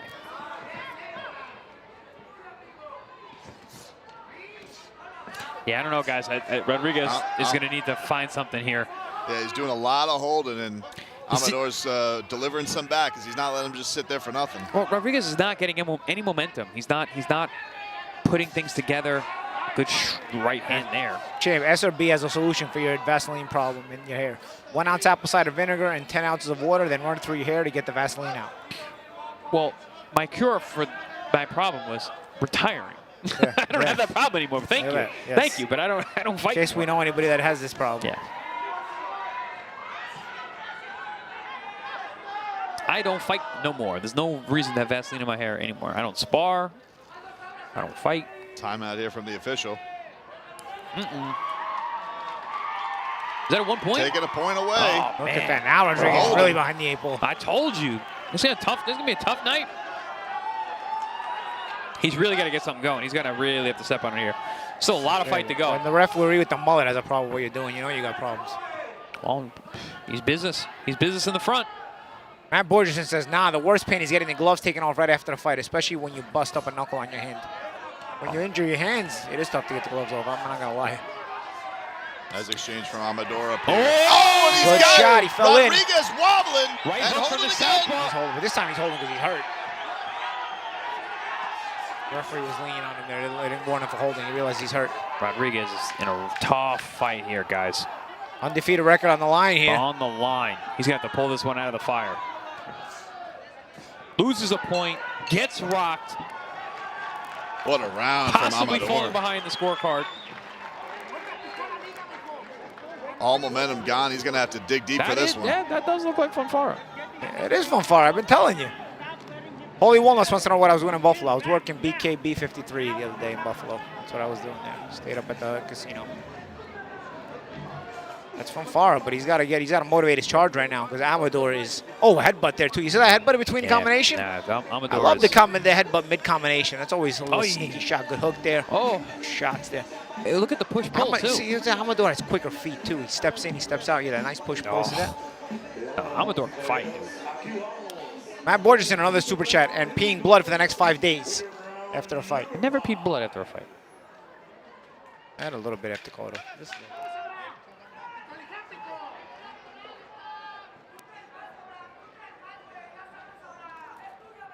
Best body puncher I ever fought was Spence. And, but they go to the body a lot. But he, I was good to keep my elbows in. But he injured my elbow. Like he punched through my left elbow. My left That's elbow. like the callum, right? Yeah, no, my elbow hurt for like literally like 2 years after that fight. Beat the hell out of my lead elbow. Rodriguez has got to get something back here after a tough end to that round. And Pacquiao broke my rib. But very high. Nice shot there, lands from Amador. Oh, dig to the body there by Amador with the left hand from the southpaw position. Rodriguez needs a change of momentum quick if he's going to keep his undefeated record. His undefeated record is really at risk here. I think he just needs to run numbers. Yeah. He's more athletic. That's a more simple thing. He could just run numbers. Run but is numbers. he too tired at this point? Is he too? You have to have the confidence to run numbers too. That's the problem. Oh, got his head off line there. And another one lands for Amador. And the thing about Rodriguez, he's done well landing some. Ooh, good left hook to the liver there by Rodriguez. Got Amador on his bike now. Can he capitalize? Amador slowing down, but Rodriguez letting him rest up. Joseph Devine says, where in Texas the fight's going to be? We're going to be in Arlington near Dallas. Great town, June 5th. Arlington. Very, very nice town. Did you ever go into the town down there? Very nice. Not sure. I don't think so. It's down the block from the. Oh! Rodriguez is down, taking the body shot, and here's the count. Oh, he might not get up. Abraham Amador Rough night. has him going down. He's going to see if he's going to continue here, but he looks weathered after that blow. Can he survive? We got over a minute left here in round number 5. What is going on here? Oh, these referees. Punching while he's down? Punching while he's down. He's taking a point. So is he waving off the knockdown completely? A lot of extra time. A lot of extra time here. Mullet said, you know what, last referee, you got yourself involved. I can do one better. I can get myself involved more than you.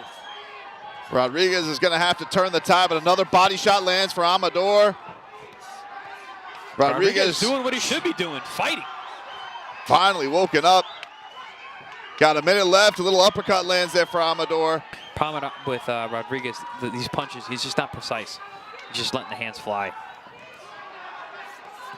This combination to the body there from Rodriguez, trying to get something back, and then he lands up top. Way to recover from a body shot. That's impressive.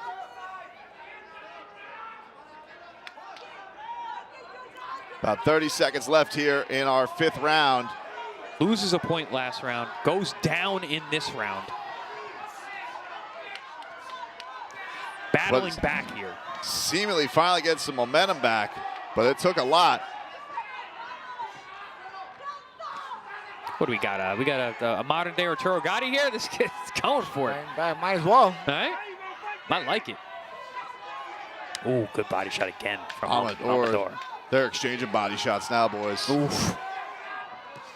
Oh, here's Amador. Amador's trying to get back the point he got taken away from him. Still probably wins around 9-8, no? Yeah. Been a 10-8, it's 9-8. What a close to round 5. And you can see here we got coming up next week in Maryland, Erdenbot versus Brady.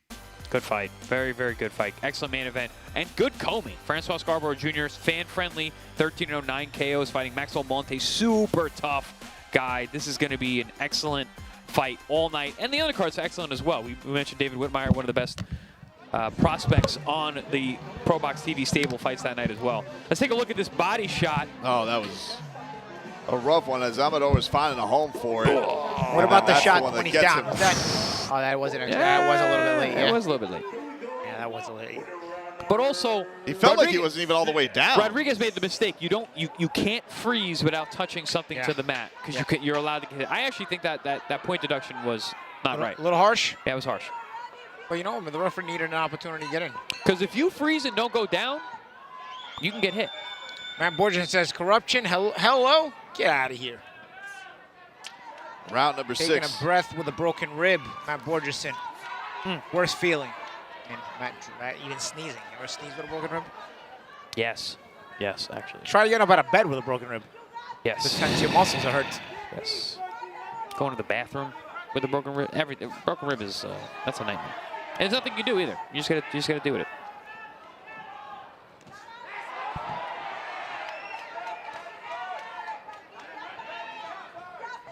Francisco Rodriguez has definitely been tested in this bout. Amador is bringing a lot.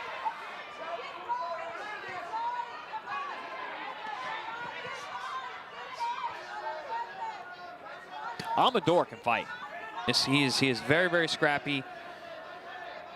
Even that body shot that hurt Rodriguez and put him down, you know, the way he was able to mix that in, very, very crafty.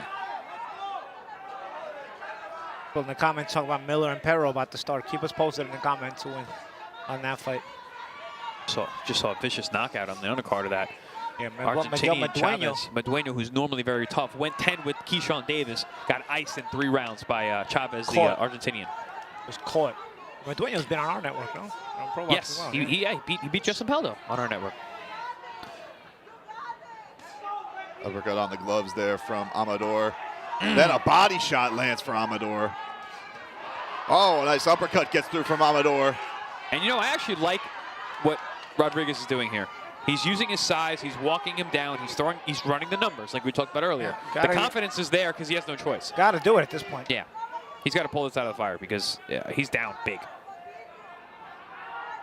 Point deduction, got dropped.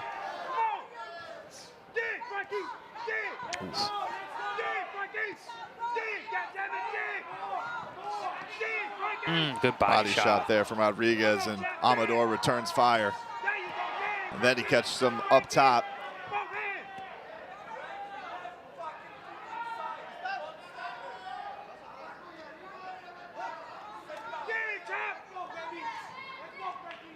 Some blood on the cheek. I'm not sure if that's actually from Amador. Amador definitely slowing down.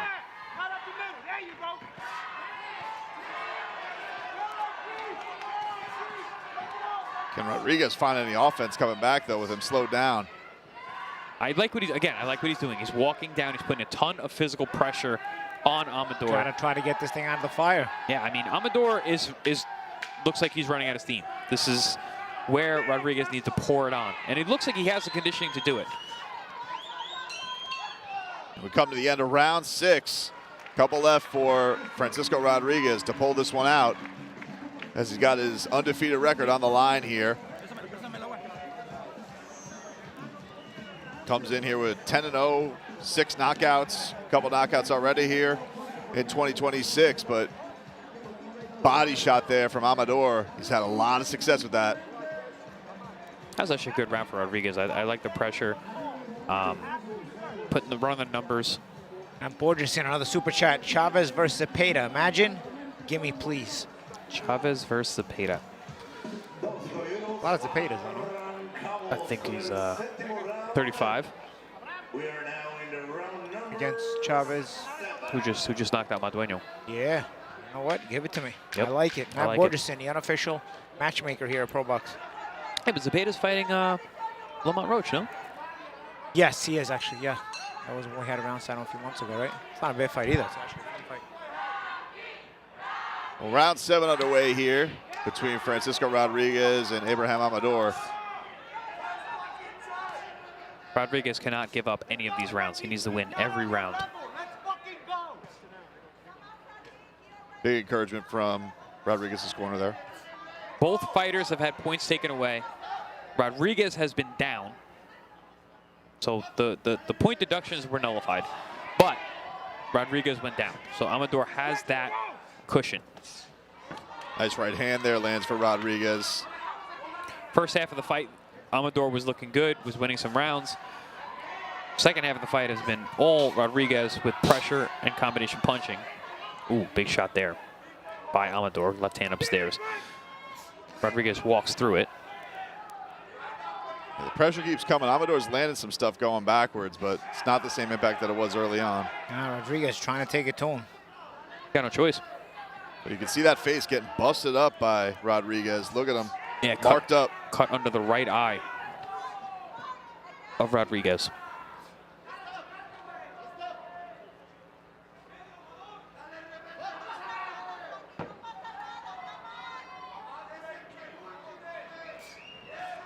Amador still getting his, even with the pressure. It's been a good fight. These guys they know what they're doing. Big difference in the first 2 fights that we saw. Has Rodriguez been able to get himself back into this?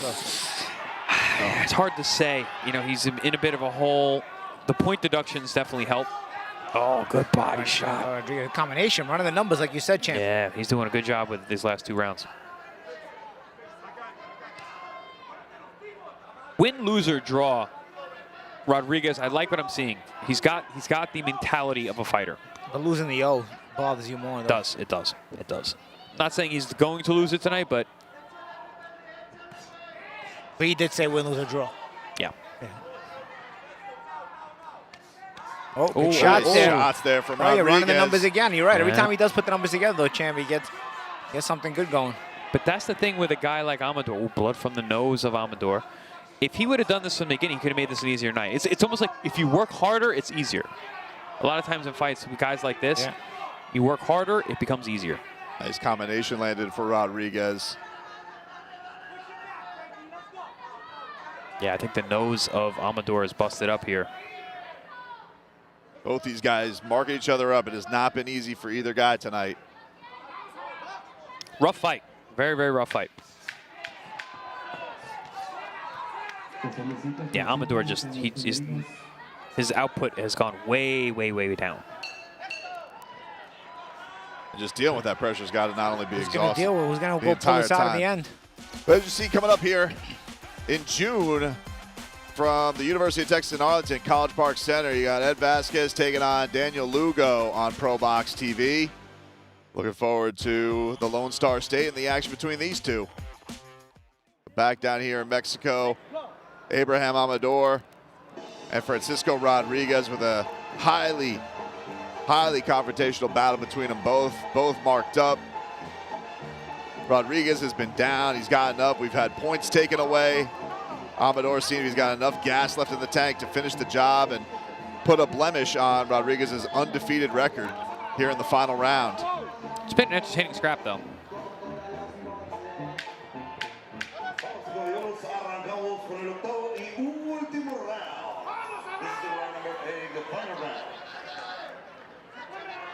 Is this a much-needed round for Rodriguez or Amador? Absolutely. Rodriguez for sure, right? I think both of them. I think this is a very, very tight fight. Left gets through there from Amador.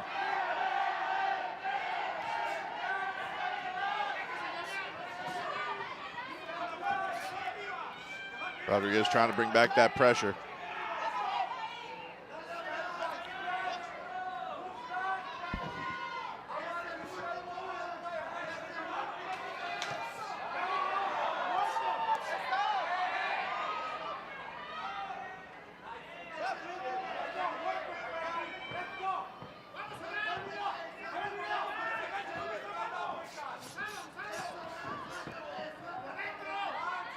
Guys getting a little wider with their shots. You can see the exhaustion on them, right? Yeah, a little pushing on their shots as well.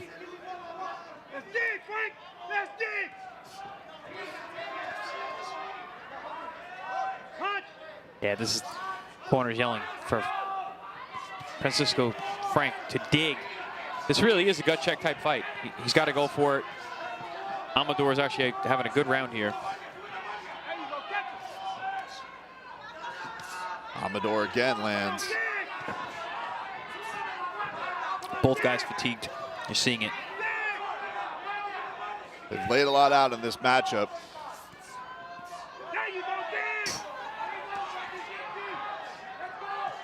Amador looks like he's just trying to dig a little deeper to keep Rodriguez off him, but Rodriguez still bringing that pressure. Left up top lands for Amador.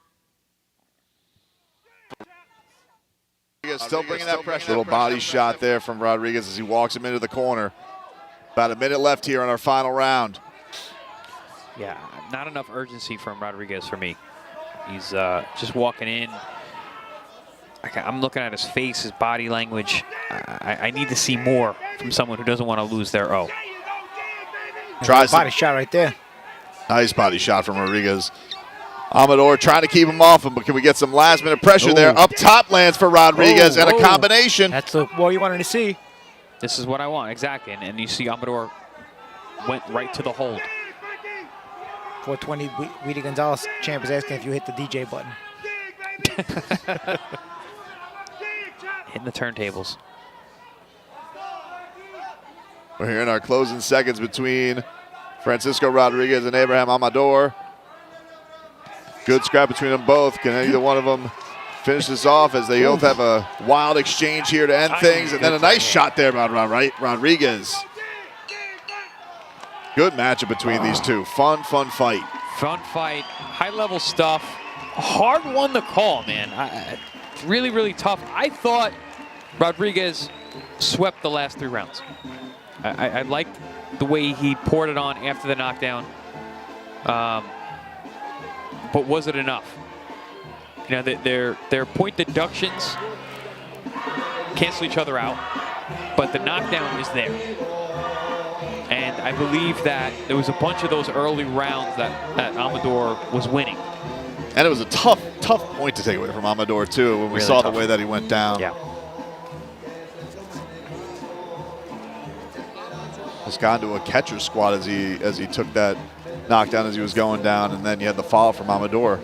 But those, you know, these are teaching moments. If you're going to go down, you got to go down. You can't sit in no man's land and get hit more shots. Fight started fast, right? Yeah. Oof. Good scrap. Good scrap. These guys know how to fight. And you can see he caught him off balance there. Big shot there from Amador. He just had the bigger shots of consequence, but those last 3 rounds just felt like he just didn't have the same steam and had to deal with that pressure at all times. I think regardless, Rodriguez learned a lot tonight. Got hurt upstairs, got dropped to the body, came back. I'd like to see him get the win, but I don't know if that's in the cards. We're gonna have to see. Been an active 2026 for him already, so we'll see if he's able to keep his undefeated streak. One thing about a fighter when you're going through these early parts of your career, you learn who you are, but you also learn who you're not. And I think for Rodriguez, he's got to understand he's not a puncher. You gotta box, you gotta throw numbers, you gotta build. You can't just look to land one shot and expect the guys to go away. Well, these two are at the center of the ring. We'll get our decision here in a moment. But a great contest between these two. A lot of action. Entertaining. Very entertaining. As looks like we trying to get our final scorecard totals here. Manny Morales looking him over. Neither guy looks too confident. They both look nervous about the decision. It looks like we finally have it tabulated, and we can send it to Manny Morales to make this thing official.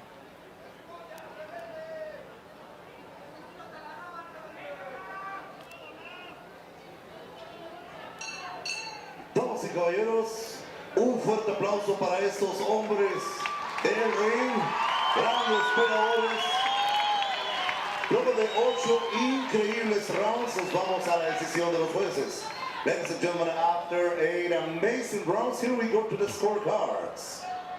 El juez Ramón Urias anotó la pelea 76-73. This goes about 76-73 a favor de, in favor of Abraham. El juez Gilberto Cota anotó la pelea 75-74. This goes about 75-74 a favor de, in favor of Francisco. Using the guy's first names. La jueza Patricia Flores anotó la pelea 77-72. She scores about 77-72 a favor del vencedor por decisión dividida, to the winner by split decision.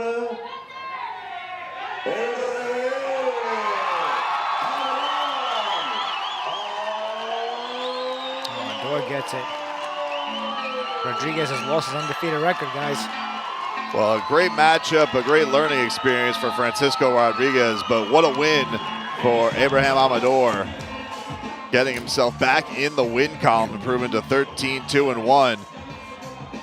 Very, very gutsy performance from him. And for Francisco Rodriguez, suffering his first pro loss, but coming away with a big-time experience for the rest of his career. Yeah, that was a gut check kind of situation. Very, very tough guy. I just think he fought a very scrappy, tough guy too early in his career. Wasn't quite ready for what Amador was bringing. Fought a gutsy performance sufficient toward the end to try and pull the fight out of the fire, but not enough done by the judges. Coming up, we have Hector Agiri taking on Ulysses Abenhammer. Super middleweight bout, 8 rounds. Excited to bring that one to you. Our 4th fight here of the night on ProBox TV as our action continues from Mexico. Take a quick break and be back with more of the bouts after this. Friday, May 1st, ProBox TV is at Live Casino Hotel Maryland in Hanover with the DMV's best fighters in their toughest tests.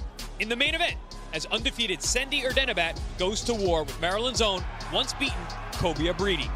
Then, in the co-main event, fan favorite Francois Scarborough Jr. of Maryland will trade bombs with Central American slugger Maxwell Montes.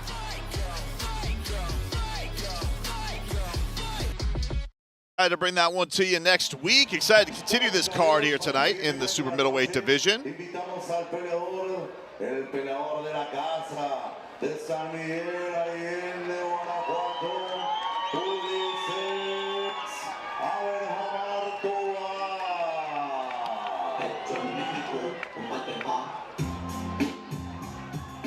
There's Ulysses Abenhammer Tovar. Comes in at 12-4 in his career with 7 knockouts. Has lost 3 out of his last 4, so looking to right the ship a little bit here tonight against an undefeated fighter.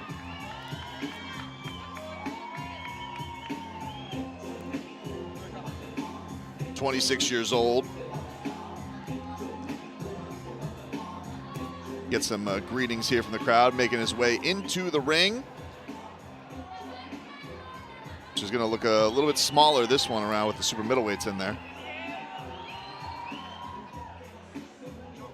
Y ahora, damas y caballeros, rumbo al ring, el peleador de Sinacantepec, Estado de México, Héctor Aguirre.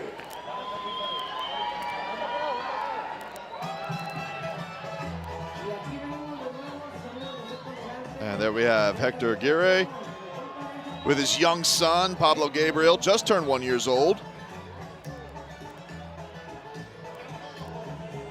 6-0 in his career, 3 knockouts.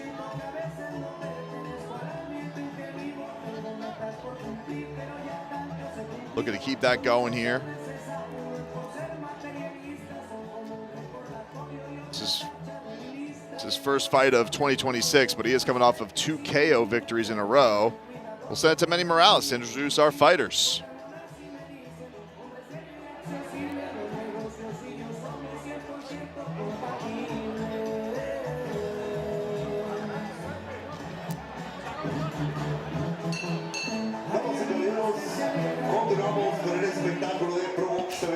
y TM Boxing en el siguiente encuentro pactado a 8 rounds en la división de los pesos supermediano. Ladies and gentlemen, the fireworks continues inside the ring with 8 rounds of action in the super middleweight division. El referee para este encuentro, your referee, the third in the ring in charge of the action, at the bell, the man of the experience from Guaymas, Sonora, Hamid Fonki. Presentando de manera inicial, peleando en la esquina roja, introducing first, representing the red corner, diciendo pantaloncillo en color negro, he is wearing all in black trunks. Su récord profesional, 12 victorias, incluyendo 7 knockouts y 4 derrotas. He has 12 victories, including 7 KOs against 4 defeats. Damas y caballeros, ladies and gentlemen, de la colonia Malanquil, puritito San Miguel de Allende, Guanajuato, el toro, Ulises Abenjamín Tovar.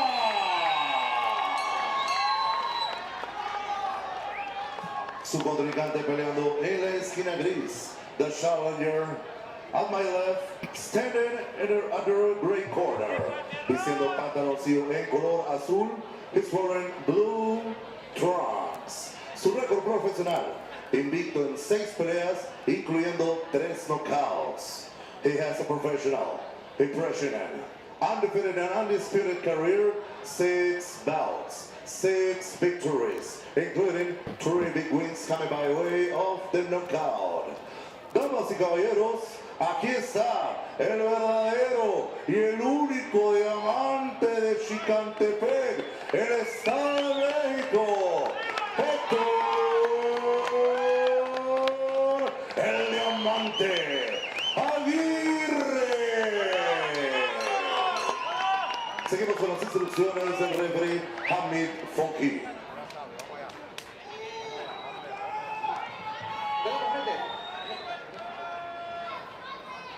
Señores, listos. Le hablamos las reglas hace rato. Poner justificaciones. Choque los guantes, suerte que saquemos para mejor. 8 rounds, 8 rounds of battle. All right, the two-touch gloves set for our super middleweight bout here. 8 rounds of action. Our 4th fight of the night here on ProBox TV.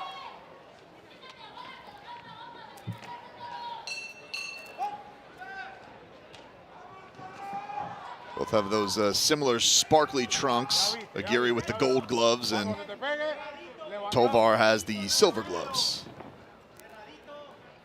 Agiri also the southpaw, so another lefty versus righty matchup. Got to watch with some headbutts. A little different in the disparity of height here. Agiri a bit shorter, even though he's got the undefeated record.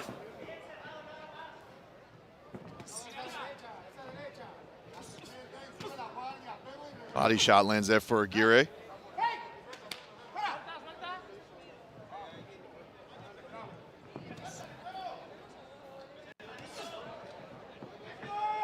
Gets out of the way of that looping shot from Agiri. And then the left gets through. Just some body language alone, Agiri looks like he's going to be the puncher tonight. He's trying to be the boss.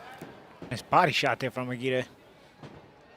Southpaw position. Tovar, obviously, you mentioned he's lost what, three out of 4 fights. So he's looking to get into that, get some positive momentum behind him. But right now, the momentum is him going backwards and Agiri walking him down. Agiri, 6-0. 7th pro fight, fighting a guy with 16 professional fights. ProBox style. Yeah. But again, he's lost 3 out of 4, so maybe you're catching him at a good time too. And we haven't noticed since the first fight, the referee that was the center of attention. He must be fuming out there that he didn't get another call for another fight. No? Haven't seen that. Well, maybe they're saving him for the main event. Maybe they're saving the best for last. You're gonna wear him out. Yeah. Doesn't believe he can be worn out though.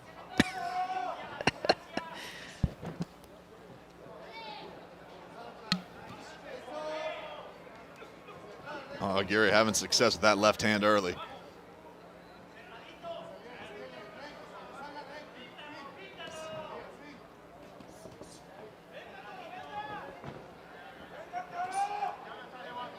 Agiri like the Matrix with those gloves. You see, he catches everything. You see that? Sees everything coming. Holding his ground. He's creeping. Yeah. Creeping forward. Get to the body. Not cutting the ring off, though, at all. No, no, he doesn't do that. Nice combination, though. Change of speed on the punches. Literally just following. And the way he sees it is the ring is so small, why cut it off? Right? I mean, they are big guys. This is super middleweight, 168ers. Body shot there from Agiri. Gotta be careful with that rubberneck. You don't want to turn your head completely around in front of the guy. Yeah. Maybe a little clash of heads there. The referee came in and won them both. Left gets through again there for Agiri. Tovar getting a bit much more defensive than you should be in round 1 here. Combination lands for Agiri. Tovar looking for answers after a flustering round 1. No, the record of Agiri wouldn't tell you that he's a puncher, but the way that Tovar was acting makes you think that possibly he got very Agiri defensive has very for the heavy round 1. hands. It's a little bit too early to get that defensive. Maybe he's got this PTSD from these 3 out of 4 fights he's lost, you know? Nice combination there by Agiri. Did that off of a counter as well. Nice response there. But again, following, not cutting off the ring. If he cuts off the ring, you put a lot more pressure on Tovar, who was starting to succumb in that first round, even without cutting off the ring. So Agiri can make this a short night if he starts sidestepping and cutting off the ring. It's set for our second round between these two in the super middleweight division. Scheduled for 8.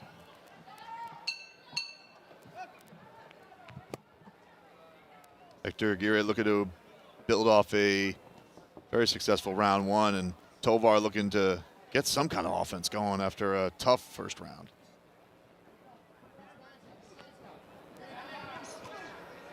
Another left gets through there for Agiri.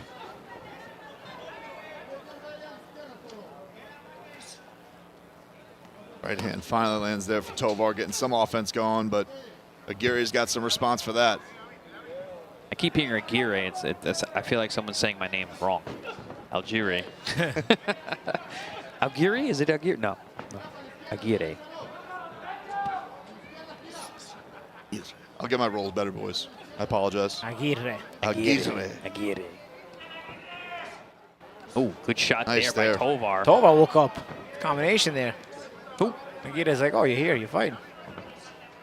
Aye. That jab from Tovar is good. Agiri a little bit like a mummy, though, as he's coming forward. But Yeah. Tovar's like, you know what? I can see you. I can see you walking me down. I can see. I can get you with these punches. You're not changing speed. You're not getting creative. And Agiri's not.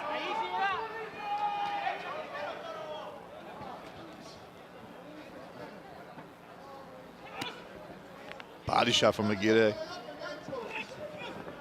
Agiri he has just such a nonchalant stance. Body language wise, just walks you down, follows you. I don't sense urgency.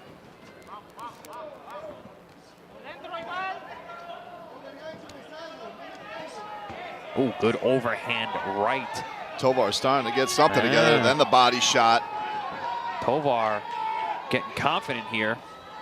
Oh, yeah. Couple exchanges.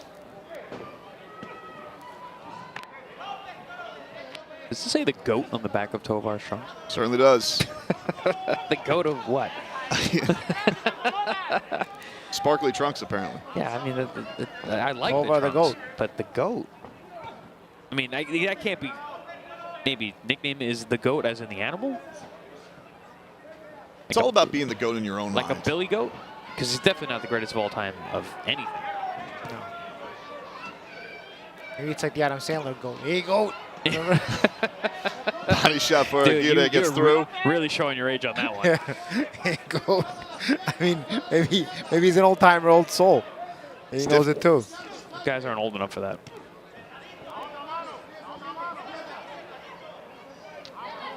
Lineal Champ says Tovar doesn't seem to understand what the GOAT means. Again, I think he's referring to the animal, like the Billy Goat. Maybe.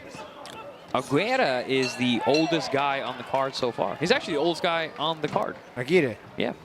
Oh, no, excuse me. Santoyo is a year older. Coming up Friday, June 5th, Ed Vasquez goes up against Daniel Lugo. That'll be coming to you on ProBox TV from College Park Center, University of Texas in Arlington. Looking forward to that one. Yeah. The chat saying Big Baby's taking over in this fight with Pedro. Interesting. Interesting. I mean, he was the favorite on the odds. Is the hair staying on? The hair, you know what? If it wouldn't have came and stayed on it, people would have known. Good shot there by Agiri.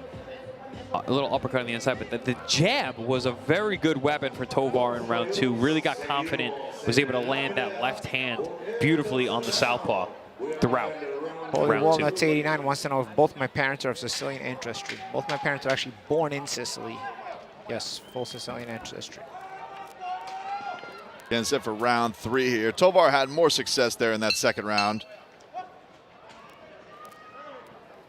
Tovar with the silver gloves on, Agiri with the gold.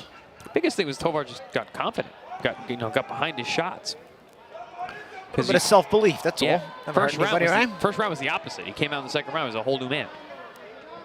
Came out in the first round, he get the PTSD from his losing 3 of his 4, you know? Now he feels like he's got some self-belief. I'm going to go as far as to say that Agiri is not the puncher he makes himself out to be. He's acting like he's a big puncher, but I don't see the power in the way that he's delivering, letting these punches go, and also the response by Tovar. Yeah, he's cutting the pie in half, right? 6-0, 3 KOs, so he's on paper he's not a big puncher either. But he acts like it, body language-wise, style-wise. His last 2 wins coming by KO. Maybe he's got that, recent confidence in it. Yeah. So it's like, you know what? I became a puncher.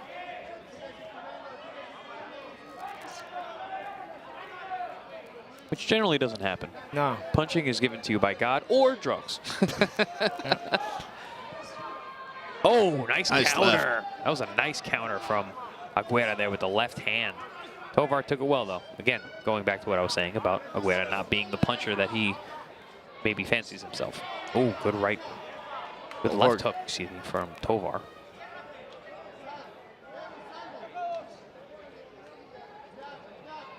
Maybe he's like stubborn like a goat. Yeah. Because goats are stubborn. Oh, nice right hand there by Tovar. But if you wanted to be stubborn, you'd be a mule too, no? Then he gets the uppercut. Shot there by Agiri. Listen, I got a pit bull that's pretty stubborn too. And you're soon gonna have a new member of the family with the turtle. Also a very stubborn animal. Very stubborn. Well, they don't care where they're coming and going. Yeah, well, they do whatever they want. That's what I like about turtles. Tortoise. Sorry, land animal, not dealing with the aqua. Not a sea tortoise. Turtle. Tortoise. Very stubborn. Combination from Agiri.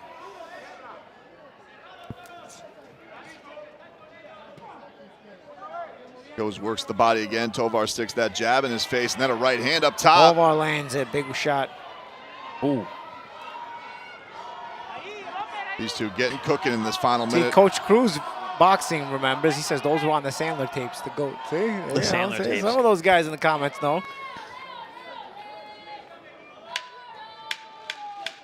But Tovar definitely looks a lot more confident taking those punches and delivering something back. Wow. Oh, there's a nice combination from Agiri. Agiri getting aggravated. I was going to say, Tovar, 7 KOs in his 12 wins, so just a little pretty better good puncher than himself. 3 Yeah. KOs.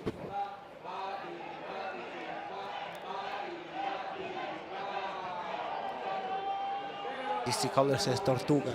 Tortuga. Yeah. Turtle. Tortuga. Boom. Boom. Yeah, that was that counter. Left hand from Agiri. That was a good Agiri shot. came in right with his head after that. Oof, right hook, right hook. Trading hooks there, lead hands. Listen, nobody's in easy tonight. all these guys are in These tough. are good little matchups. Great matchups, good matchmaking as usual. And nowhere to go in this ring for the super middleweights. It was already small with the smaller guys in there. You know what? A lot of times when you get small rings and big guys, it doesn't add up, and they wind up in a lot of clinches. Not so much in this fight, right? Not a lot of clinches in this fight. Hasn't been a lot of clinches all night. Guys are fighting. In Mexico, when you notice fights in Mexico, they don't clinch a lot. No, they don't. I think it's a pride thing. You don't grab. The crowd also has less patience for it, they believe. 1-2 there by the GOAT, Tovar.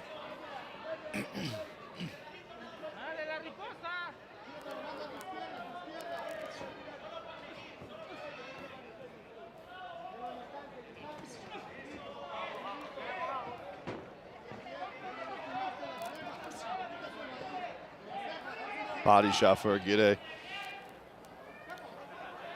Ref said, all right, enough. I want to get involved, the referee said. Every referee tonight's got something to say. It's the first time we've seen You know this what, guy. they want to let you know. I don't know, was that? I had a little talking to with Tovar. But all right, let's do it. This guy looks low key though. He doesn't. I don't think he's trying to be the center of attention. Well, what do you think he was telling Tovar?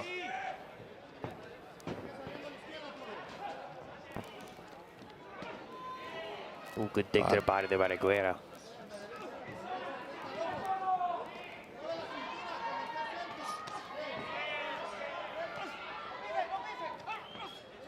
Left lands for Agiri up top. Tovar tries to respond. Hits a right hand up top.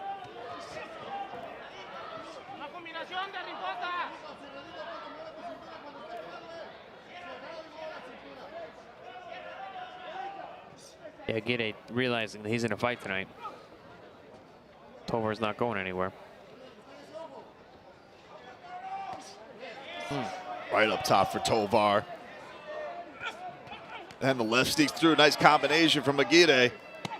I think Tovar. Body shot and then the uppercut. He's got him stumbling a little bit. I was just going to say, I think Tovar needs to stand his ground, put a little more mustard on his shots, because he's getting them through, but now he's got blood from the nose, from that combination from Agiri. Yeah, he's bleeding from it. Yeah, nose is bleeding bad. Agiri's nodding at him now. He's like, nah, now I see you bleeding. Yeah, I got you. I'm bringing. Blood is in the water. Sneaky uppercut there from Agiri.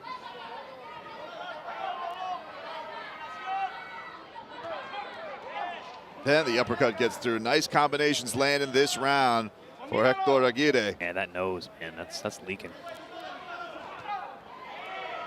Fighting with a bloody nose is rough, man. You're swallowing blood. It's hard to breathe out of your nose. Your mouth is open now because you can't breathe out of your nose. Makes your jaw more susceptible to getting injured.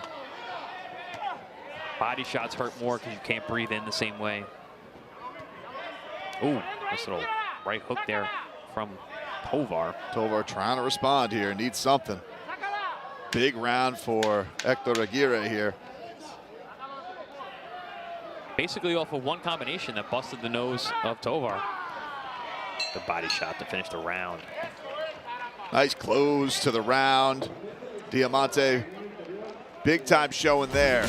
Turning the tide of this fight. This is what we got coming up next week for you in Maryland, Friday, May 1st. Erdenbot against Breedy. And Scarborough against Montez. Great card coming your way on ProBox TV next week from Maryland. Solid card top to bottom. I love those DMV shows that we do over there. Live casino, tons of talented guys. You can see the handiwork here from Agiri. Body shot, uppercut, straight left, all working for him. That was the combination there that busted up the nose and really has been the biggest sequence of the fight for either man. About to hit the second half of this bout, going 8 rounds in the super middleweight division.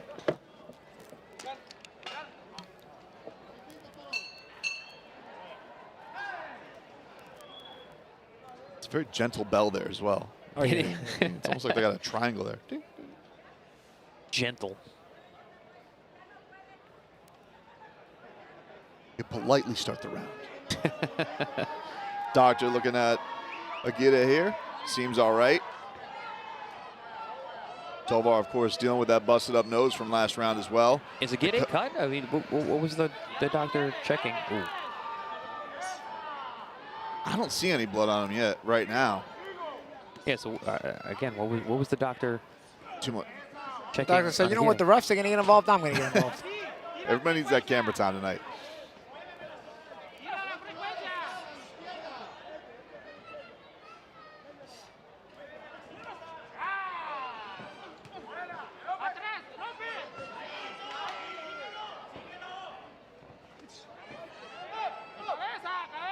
Little hold. Agiri gives a look to the ref, and now a reset. Comes through as a little right hook up top. Round getting starting a little messy. Not a lot landing. You would think Agiri would look to capitalize on the momentum he got last round, busting the nose up of Tovar, which is already bleeding, and he hasn't really been hit with much.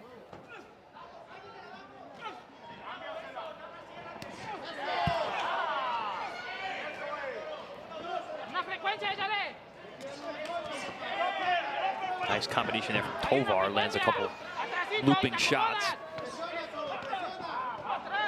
Good uppercut on the coming inside. back, responded to him in the corner. Nose busted up again. That's the thing. You got a guy's nose bleeding, let those uppercuts rip. Another one lands. Then a left up top, then another uppercut from Agiri. Tovar trying to respond. But a lot of pressure coming back his way and a lot of shots. That nose is gushing now. Yeah, it's giving Agiri the confidence to come forward, putting the numbers together, just like that. Tovar looking very uncomfortable. Look at that double up with the left uppercut and left hook to the body. Look at that, from the southpaw stance, Agiri.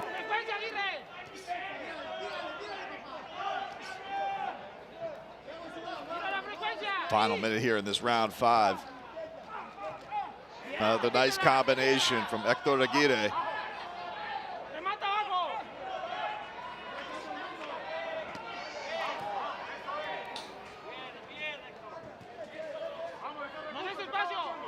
Tovar flicks that jab, trying to get his own work going.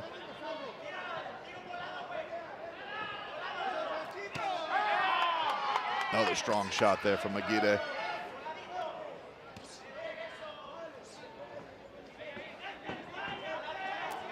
Closing seconds of this 5th round. Agiri feels like he's got a lot of momentum here, and Tovar's going to need something to turn the tide as another combination rips that way.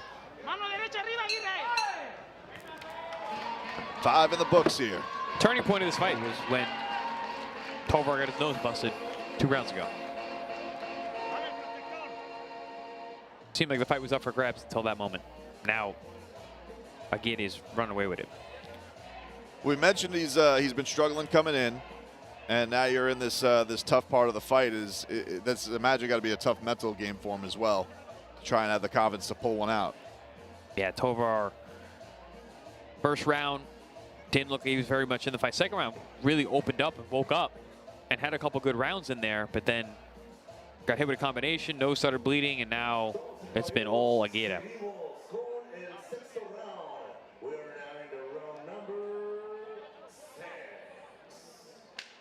Getting set for our 6th round here. Agiri coming into this one undefeated, 6-0. 3 KOs, but 2 of those his last 2 wins. But this is his first fight of 2026.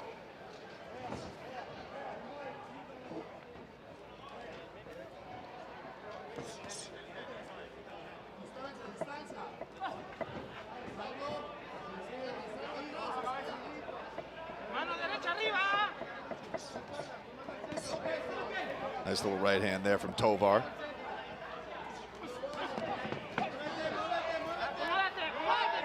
Get tied up. After Agiri gets him to the ropes, refs are going to reset him here.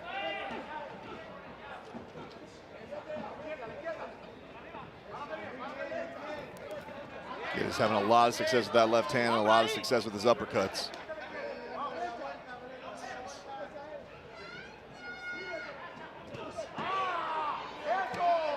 Body shot lands for Agiri. Then a stiff jab there from Tovar. Too.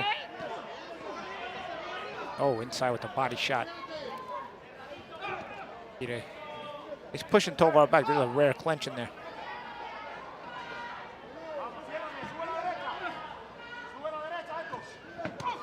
Oh, strong body shot from Agiri, then goes up top. Tovar tries to respond with the jab and his own combination up top, but doesn't look like it's affecting Agiri too much. Tovar's throwing get-off-me punches. He's not looking to win these moments. Agiri is putting on the pressure, very, very confident. Not worried about what's coming back. Not at all, right? No. walking through everything. He's allowing Tovar to hit him. He does not care.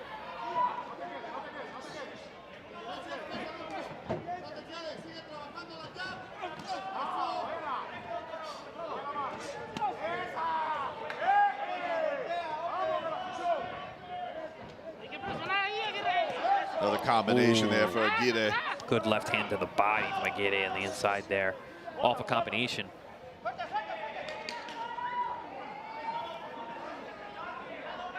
Nose bleeding once again.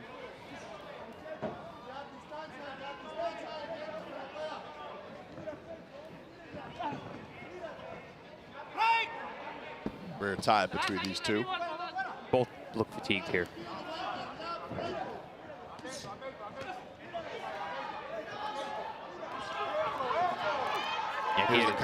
Agiri is pushing his punches now. He doesn't have the same snap he had earlier.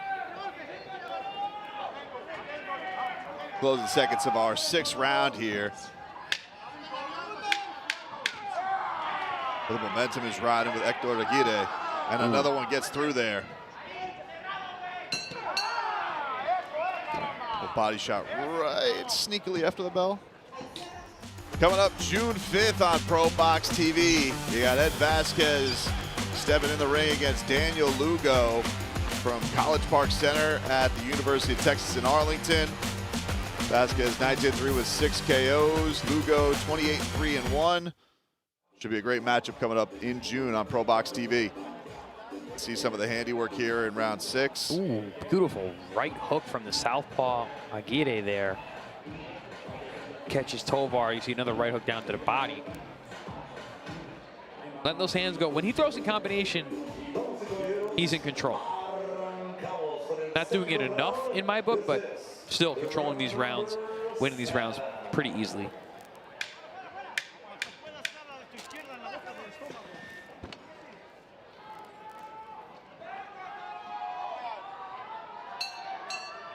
Set to go here in round 7 in this super middleweight bout, 7 of 8. Nice body shot there from Agiri.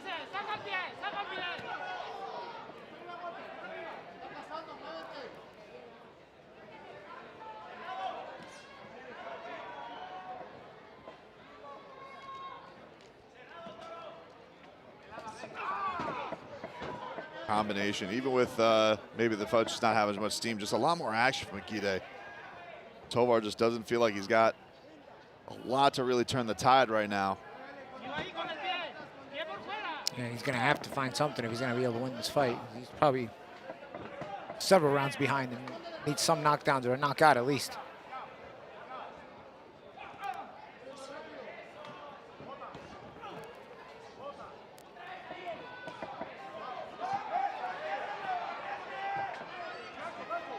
Right hand gets through for Tovar, but not much on it. Tries to go to the body. Body shot rips there for Agiri. Oh. Nice uppercut there from Agiri. After Tovar had tried some attempt at the body himself, a good catch and shoot uppercut from Agiri. Right lands up top for Tovar. And the right sneaks through there, but just Agiri looking unbothered with anything that does land on him. And he goes back with that uppercut. Nice He's had so much success with this fight. Especially when you got a guy with a busted nose. In combination, that's when the nose was actually damaged initially. Going back to it, he's got that digging that right hook to the body as well. You see a big breath in from Tovar, and he's backing up now. I think the body shot affected him. There's another one, and little wince there. Yeah, when you have a damaged nose, man, you get hit with uppercuts underneath that thing. That's not a fun day. That's 2 areas that makes it tough to breathe.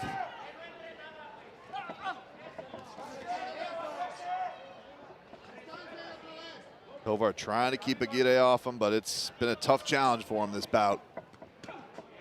Another body shot lands. Tovar returns with a couple of rights and a third off his own. Tovar actually has a good jab. He has a good mid-distance jab, not using it enough, in my opinion, but it's been one of the more effective shots he's been able to land tonight. Coming forward now is Tovar, but running into left shots. to return, and Agiri feeling quite confident with the work that he's put in so far in this bout. Little marked up there, but not as much as that bloody nose that Tovar's had to deal with. Jim, have you seen a single feint all night tonight? No. From anyone? No. Definitely not. But not a lot of clinching either, so no, cancels out, right? 7 in the books. Our final round is coming up here. Hector Agiri looking quite strong in this bout. Yeah, good. He counters well off of the shots when Tovar does lead, which is rare. There's a counter right there, right? Yep, exactly. When Tovar leads, again, which is rare, Agiri's did a good job of countering off of that. But he also counters in combination, which I really like. I wouldn't be willing to bet all kinds of farmland that Tovar is going to be losing 4 out of 5 after this next round. What do you think? I would not bet against you on that. Farm full of goats. Yeah. Farm full of goats, yeah. Full of goats. Yeah, it's true. You know, before the goat became cool in sports, it was bad. The goat used to be bad in sports. Yes, I remember. I'm old enough to remember that. If you were the goat of the game, you were horrible. I don't know how that, it somehow turned around when people gave it the, what is it called, an acronym? Goat of yes. the whole time. But you used to wear the goat horns. You had, of course, the curse of the Billy Goat with the Chicago Cubs for years. What's the origin of the goat? Is that Michael Jordan? Not even, bro, because I grew up in the Jordan era. Or was it You Ali? were a goat. Nah, bro. If you were a goat when I was a kid, you were bad. No, the origin of goat being good. That's Ali, right? No, not even Tony. Ali's Ali would have been before my time. And I remember as a kid, if you were the goat of the game, like we played football. No, but I mean, in terms of like when it became good, like I think it was Ali, right? Because I'm the greatest. Ali just because he said he was the greatest. He just called himself the greatest. I don't know if he even added of all time. Yeah, I don't. But people do, of course, refer to him as the goat. And I don't remember goat ever being used until I became an adult. In terms of the greatest or whatever. Now kids are like, this is my goat. Yeah. Well, Tovar feels he's his goat too. He does. His own biggest goat. The problem with the GOAT moniker is there can only be one, but people throw it around. No, those rules have been broken by today. It's whatever makes you feel good, champ. That's it. I got a saying about that I'm not going to say on air, but about feelings. Well, Agiri trying to be the GOAT of this fight against the GOAT.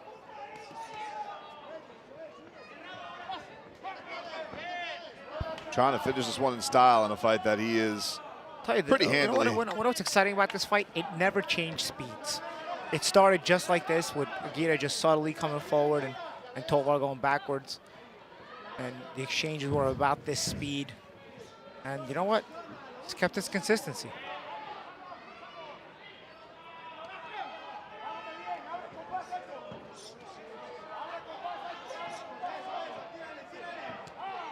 Minute left to go here in this round and this fight.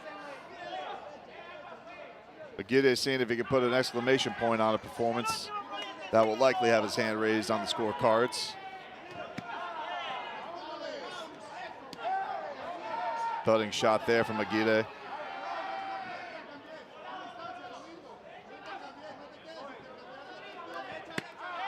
Nice body shot there from Agiri.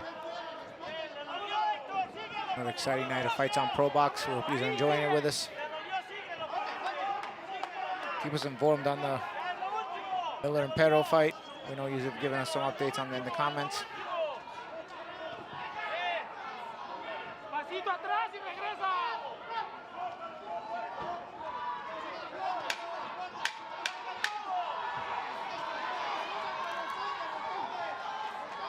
Closing seconds here of this 8-round bout, and Hector Agiri lands one more left for good measure to close. A nice performance for him. Likely to improve his undefeated record. And the GOAT gonna have to bounce back. Maybe it'll be the GOAT of bouncing back. Tough one for Tovar after that round 2, especially after that combination. We'll give you a look at some of it here. Big Baby Miller won. The update from the great fans at home in our chat. Thanks for the update, guys. See the combinations for Agiri landing most of the night. And this was the one that really felt like it had turned the tide.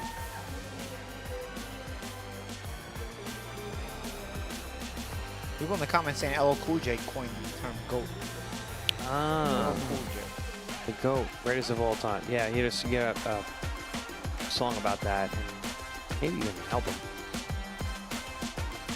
Very workmanlike performance here from Agiri.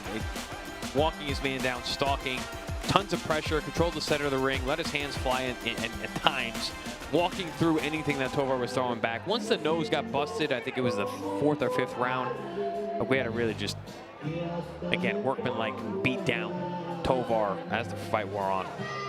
Should Looks be like we have pretty easy our to tally these scorecards. Scorecards official, so we can figure out who will get their hand raised. We'll send it to Manny Morales with today's decision. Still cutting the gloves off there of Agiri. Cut the tape off.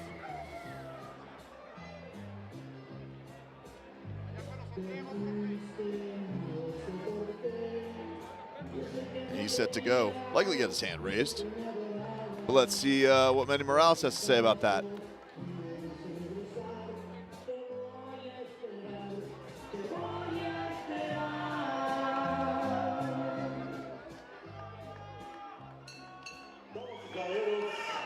Luego de 8 emocionantes rounds, nos vamos a la decisión de los jueces. Ladies and gentlemen, after 8 tremendous rounds, here we go to the scorecards. Martín Carizales, Leticia Muñoz y Alfonso Miranda coinciden las tarjetas 79-73. The three judges score the same card, 79-73, a favor del vencedor por decisión unánime, to the winner by unanimous decision. El diamante, Héctor Agiri. 7-0 now for Héctor Agiri. Getting that decision win. 79-73 on all 3 judges' scorecards. About as simple as you can get. Doesn't seem like they saw it any differently. Don't know that they should have. And Tovar gonna have to figure things out. Losing 4 out of 5 now. But we're getting set for our co-main event in the super bantamweight division. Noé Balderas against Juan Rosha. 8 rounds in the super bantamweight division here on ProBox TV. Excited to bring it to you here as our night rolls on from Mexico. Friday, May 1st, ProBox TV is at Live Casino Hotel Maryland in Hanover with the DMV's best fighters in their toughest tests. In the main event, as undefeated Sandy Erdenabat goes to war with Maryland's own, once beaten, Kobe Abridi. Then, in the co-main event, fan favorite Francois Scarborough Jr. of Maryland will trade bombs with Central American slugger Maxwell Montes.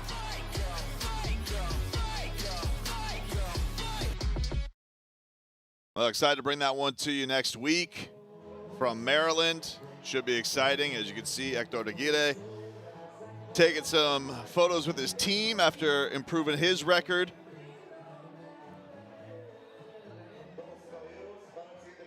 Getting set for our co-main event of the evening.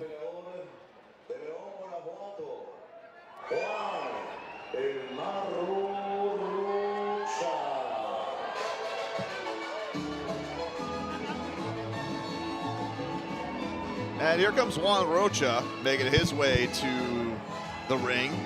His first fight of 2026. He's stopped his last 3 opponents. Comes in at 13-1-1. 7 KOs. Stopped 5 out of his last 6 in his wins. 28 years old. Got another undefeated fighter on his hands tonight. Trying to take his O. We've seen it already tonight with Abraham Amador beating Francisco Rodriguez, so he'll look to be the second fighter tonight to try and put a blemish on an undefeated mark.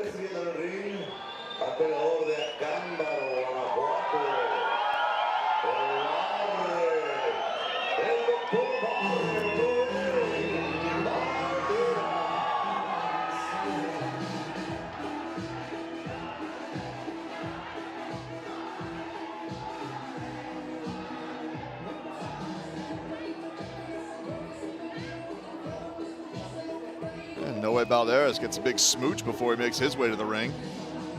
A very loving crowd here tonight. Coming off a decision win in March. That went 6 rounds. He's going 8 tonight. 3 straight KOs before that decision victory for him. And he'll look to improve his record, coming in at 8-0 in his career. We'll take a look at our matchup here with our tail of the tape here in our co-main event of the evening. Noe Balderas, 26 years old, stands 5'3", weighing in at 122 pounds, 64.5-inch reach. Juan Rosha, 28 years old, 5'5", weighing in at 121 pounds, and he'll have the reach advantage, 67 inches coming into this matchup.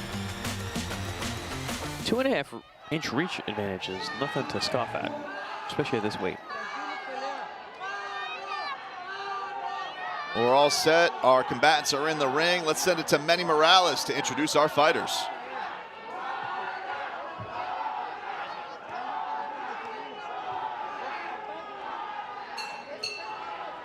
Damas y caballeros, bienvenidos sean todos ustedes a la pelea coestelar de la noche. Combate pactado a 8 rounds por el campeonato regional box en la división de los pesos supergallo. Ladies and gentlemen, welcome to the co-feature event of the evening.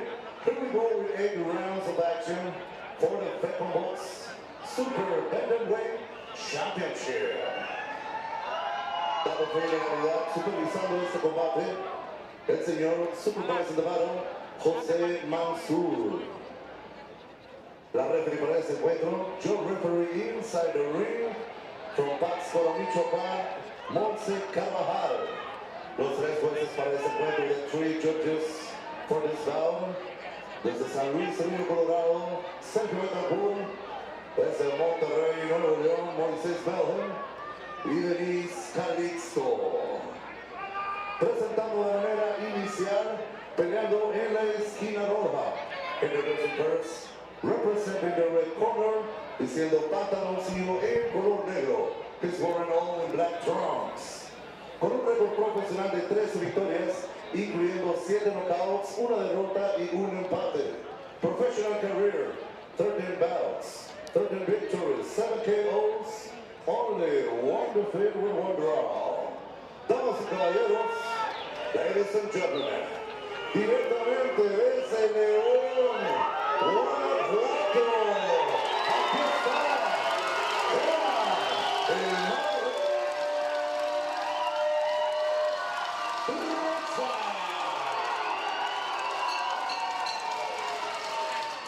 subordinado peleando en la esquina gris. The challenger at my left, standing in the gray corner. Diciendo pantaloncillo en color negro, he's wearing all in black trunks. Con un récord profesional e invicto, 8 peleas, 8 victorias, incluyendo 6 cloroformos. He has a professional, impressionant, unbeaten, undisputed career, a perfect one. And the bouts, and the victories with 6 KOs. Damas y caballeros, el orgullo de Acámbaro,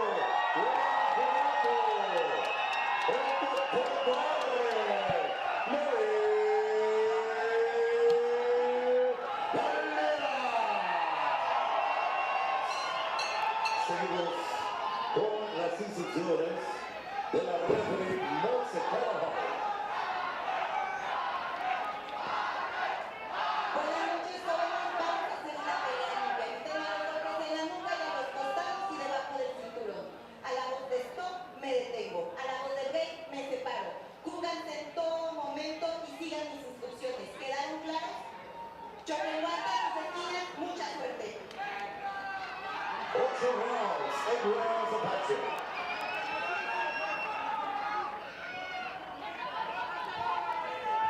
All right, getting set for our co-main event. We're underway. 8 rounds of action in the Super Bantamweight division. Noe Balderas against Juan Rosha. Balderas, the trunks, black trunks with the tassels there, flying all about. Rosha, no business, just black trunks. Love a good frill. Guys, I think I'm going to retire from boxing commentary and be a ref in Mexico because I want to be a star again. Get some attention. Oh, yeah. These refs down here are stars. Right. Red bow in the hair, right? Got to get her some attention taking. But also that speech in the beginning to both fighters, like that was very intense. Intense. Let her know she's the boss. Balderas, I don't like that, pulling straight back. Again, taller fighters, you got to be careful going straight back with your chin up in the air like that. There comes the overhand. Big shots, yeah. He's got 3 KOs in a row, right? Yes. Yeah. He's came the 3 KOs in a row was Balderas. Yes. After his last decision. So he got a decision win in March. Before that, he had 3 straight KOs.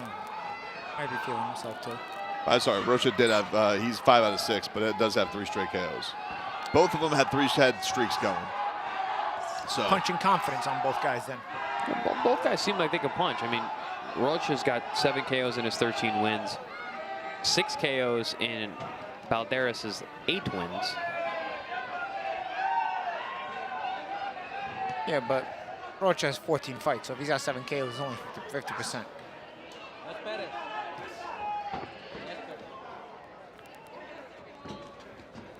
There's an overhand right attempt there, and then a right gets through there from Rosha. That's exactly what I was talking about. They're pulling back straight. Chin. And it lands big another one. Shot by Rosha. Right hand. Touch the jab to the belly there. Getting some confidence here from Rosha. Yeah. Balderas going to need to respond. Defensively, Balderas makes a lot of mistakes. Getting hit with that right hand over and over again.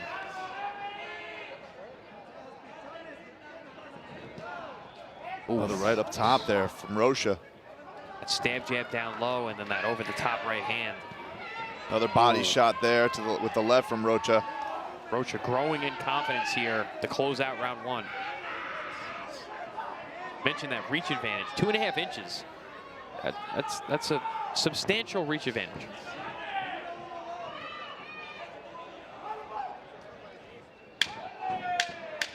Balderas gets out of the way of that right hand, but plenty landed for Rosha in that round.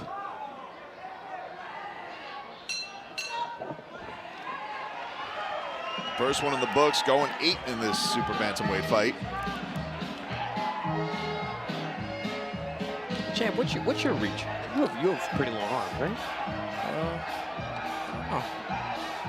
Not sure. Oof, there was that uptown shot there. Stab jab down low, right hand upstairs. Landed clean. Good round for Rosha.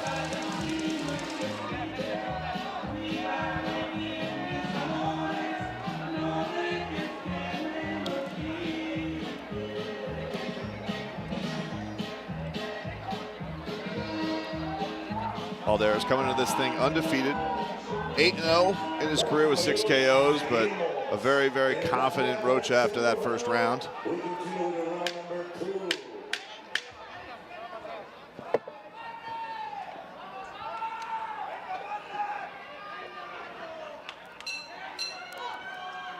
Round 2 underway.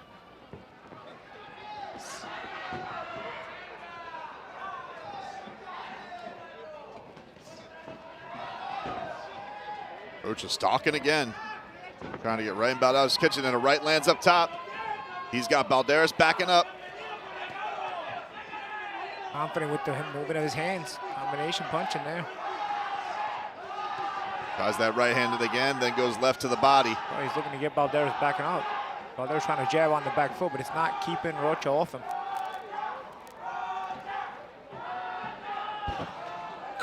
Whiffs on that right, but then right back at it, trying to get Balderas in the corner. Goes some body work, Rosha. Good, chance in the crowds for Rosha. Rosha is essentially the opponent here for the undefeated Balderas, but he's the one getting the chance. Had a very good first round as well. Comments so far approve of the referee chance. They approve the ref. They like the bow. Yeah. Male-dominated audience in the comment section. Of course.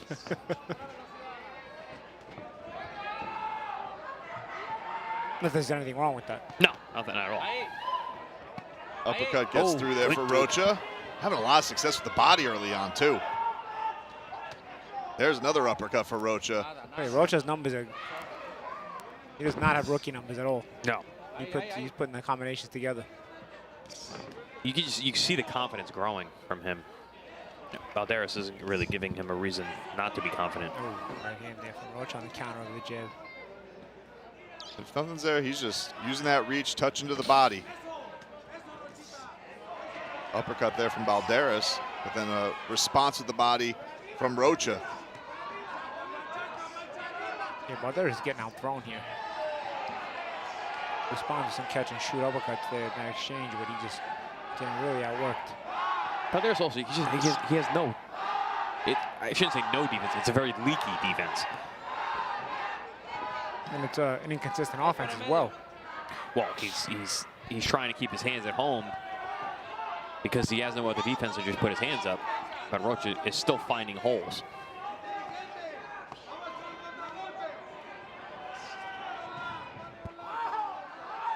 You're going to see as Rosha builds more and more confidence, he's going to really throw caution to the wind and just let his hands go because there's really nothing coming back. But Balderas is going to try to protect the undefeated record. He's going to go down like this. He's going to let it get away from him like this because right now he's being totally outworked by it looks like a hungrier Rosha. Balderas closing with another combination. Once again, matchmakers tonight done a really good job. No one has an easy out. Coming up June 5th from College Park Center at the University of Texas in Arlington. Edward Vasquez stepping in the ring against Daniel Lugo. You're going to see that here on ProBox TV. Excited to bring you that one. Rosha got to be excited with his performance in the early going on this one. It's been all Rosha pretty much, but Balderas has been super defensive. And like I said, a leaky defense, not been effectively defensive at all. Rosha's finding a lot of holes. Is there possibly any strategy that this was coming in? They were going to hope that he maybe burns Rosha out early. No, I don't think they expected Rosha to be. I mean, and Rosha wasn't. He was able to build confidence in that first round because of how much success he was having based on the defensive flaws that Balderas walked out with. I saw it right away. I said it. You can't be tall pulling straight back with your chin up in the air. And Rosha took advantage of that, landed good right hands, and has since grown in his own confidence and been building off of that. Balderas is going to have to try and turn the tide because it's been all Rosha in the early goings here. DC Cutlass is making Minnie Mouse as the referee for the fight. Every ref has a bit. Minnie Mouse head, got the Minnie Mouse headpiece, no? Mm-hmm. The red.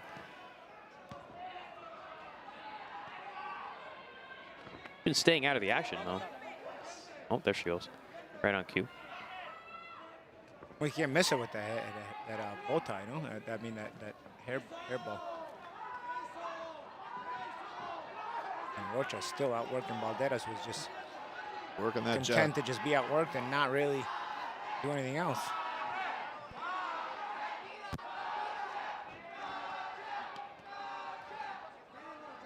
Also, I ask Balderas what his game plan is so far. I mean, what are you accomplishing? He better have dynamite in those hands because he's getting completely outworked and hit with a lot of shots. Aside from the occasional jab where he totally puts his body in. Well, he's getting out jab too. But he also puts his body completely straight when he jabs, so that way he can't even throw the right hand at it the way he's putting himself. He's so totally square. defensive. Yeah, no, he's the opposite of square. He's putting himself totally bladed to the point where he can't follow with the right hand. Rosha with another combination to return. Hence, he never does throw. He's walking in totally square. Yeah. But when he does this, he's not throwing. Oh, there. See, now we see where he goes when he throws. He goes back bladed, two bladed. He can't do two things at the same time. He can't throw and be just square enough to at least be able to put himself in position to throw a right hand. He's got that guard up, but Rosha punching through it. Rosha's running away with this.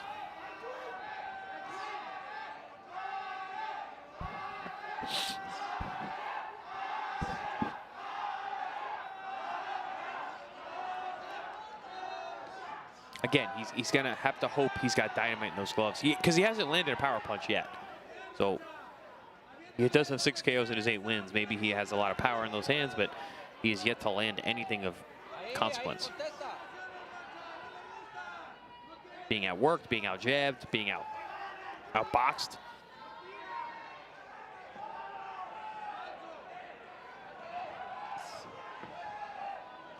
Another jab lands for Rosha. Balderas still looking for answers. A nice right hand body from Rosha, and he's finishing off another round strong here.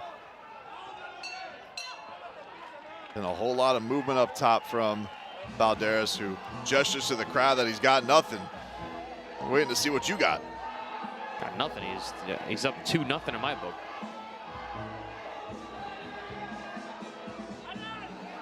Three missed jabs. Head up in the air. Combination from Rosha, much more effective. Stab jab down low. Ooh, right hand on the end of the chin. Yeah, I mean, yeah, Rosha's just outworking the undefeated Balderas. We've already seen tonight one undefeated fighter go down.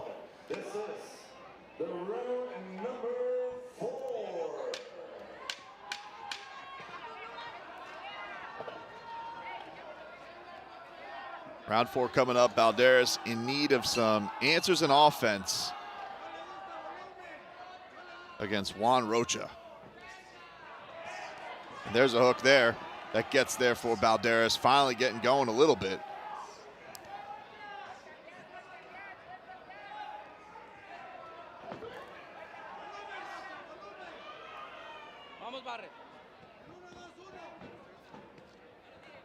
We've actually seen 2 undefeated fighters lose tonight. Yeah. Oh, yeah, because the first one was 2 undefeated fighters that fought each other. You're right. Actually 3, because Balam lost as well. He was 5-0.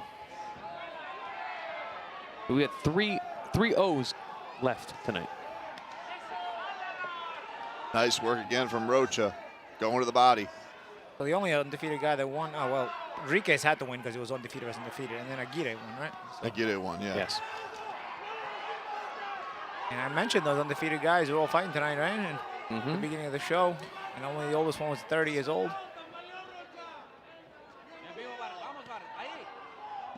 And most of them are going to have lost the way this one's going. Going to have 4 out of 6 will have lost, right? Yeah. Only on ProBox, baby. no protected records here. Balderas came out with like... I'll tell you what, though. If Balderas takes a loss or 2, he would make a pretty good journeyman because he already fights like one. Like he basically fights in a very defensive posture, throws 1 punch at a time, fights more to not get knocked out than to actually win. He's already, mentally, he's already there, even with an undefeated record. So imagine the kind of journeyman he would actually make once he gets the few losses on his record now. He's also he's ahead of the game. And he's also supremely confident, too. Yeah, that's what I'm saying. Which is amazing. He's actually ahead of the game, if you think about it. For his ability, he's a man who's thinking ahead. He was wagging the tongue out there early on in the first 15 seconds, and then it was all just Rosha getting back to what he's been doing all fight. He walked back to the corner after the second round, told the crowd, no, I got this guy. Really? what do you got? Maybe he knows something we don't know. Again, he's got to believe in his power. Because he's not going to outwork this guy. Or maybe he knows the judges. Oh, nice hook there from Rosha. Rosha just continues. Oh, look nice at uppercut. Have you ever seen a 4-punch combination, all uppercuts? Yeah, David Benavidez. Yeah, it's true. I shouldn't have asked that question. David Benavidez throws fucking 16 uppercuts. But a lot of times you see that with the same hand. Like yeah. See, he does he changes hands. Right, left, yep. Oof. Roach has just been vicious with nothing coming back his way from Balderas. And he's been doing it every way. He's been stabbing with the jab from far away and then going with a bunch of uppercuts. Good right hand there. Good right hand there by Balderas. And a smile as he walks to the corner. Next week coming up at the Casino Hotel Maryland, you got Erdenbot taking on Kobe Abridi. Francois Scarborough taking on Maxwell Montez. right here on ProBox TV. Hope to have you there. Gardenbot's undefeated record. Pace that's going this night. You might want to watch out for that one.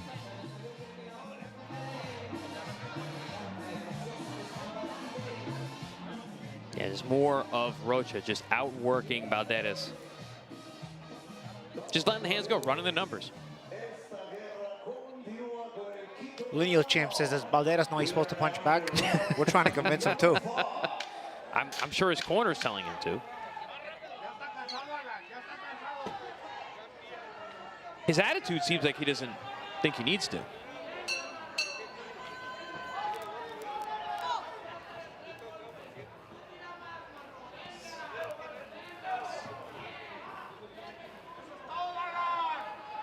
Second half of this fight here. It's been all Juan Rosha to go in the first 4. Rosha's done a nice job utilizing that jab. It's an awkward jab, but he keeps it out there. It's a measuring stick. Busy.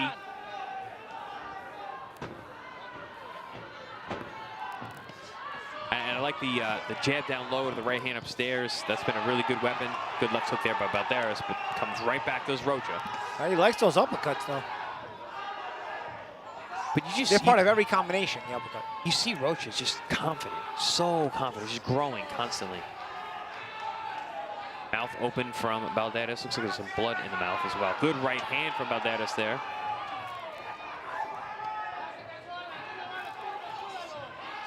Uppercut attempt there by Balderas, trying to open up a little bit more here in round 5.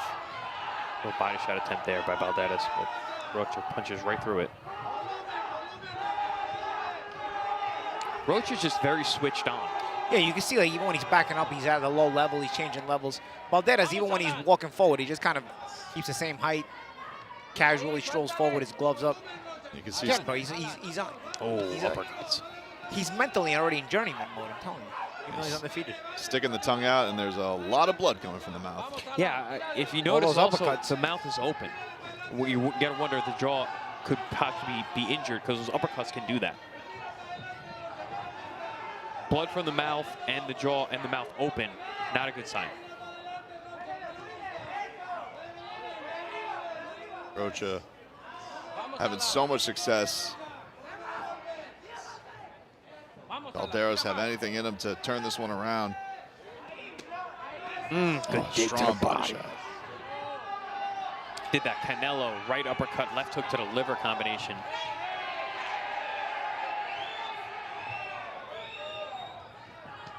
Uppercuts again. And Balderas going straight back, which is the habit you said he should avoid in the beginning of the fight. Saw it right away in round 1. Same. And when you go straight back, you got to at least change height just to change the target as you're going back. You're going to make the mistake, at least try to offset it in some way, but Balderas does not. He actually picks his chin up as he goes straight back.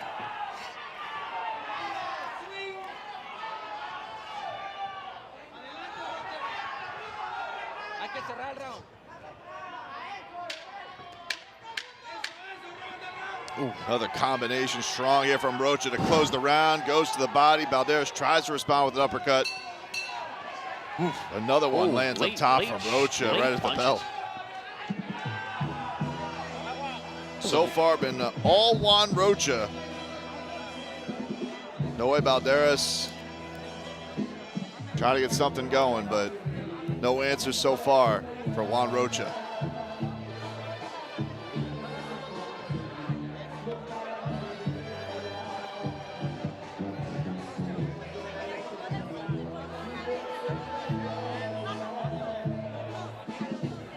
At this point, if he has any dynamite in those hands, he's going to need him.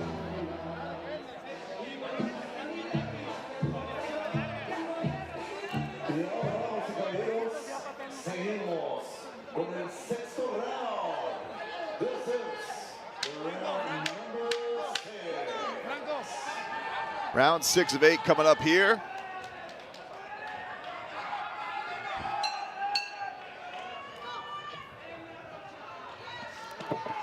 Right hand attempt there by Balderas, and Rosha right there back to flicking that jab. Nice shot there by Balderas lands, but Rosha walking right through to get back to his work.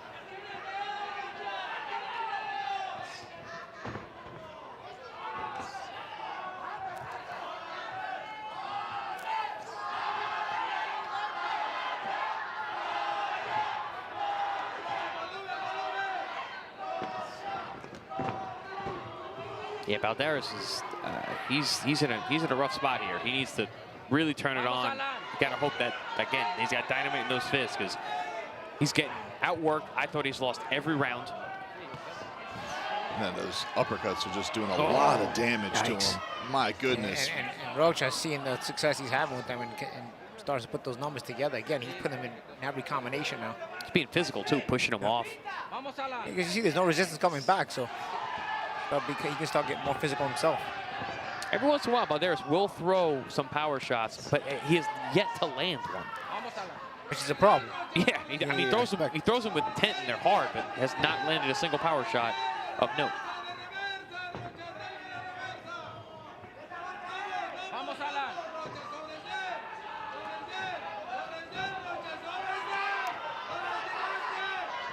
On Rosha back to it. Just running those numbers. Keeps the hands moving, which keeps Balderas on defense mode. Good body shot. Ooh, real good body shot.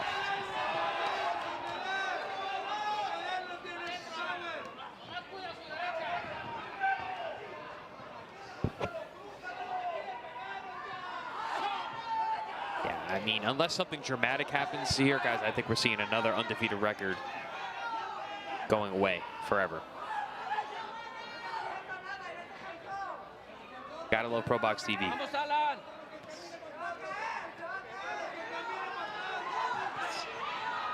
Every time there is a little bit of a pause, it just feels like Rosha goes right back to those bodies with the jab. And then we're back to these close quarters, and he has so much success. He's also being physical. He's bullying Balderas too. He's pushing him off. He's posting on him, framing him. Oh, those uppercuts. Beautiful.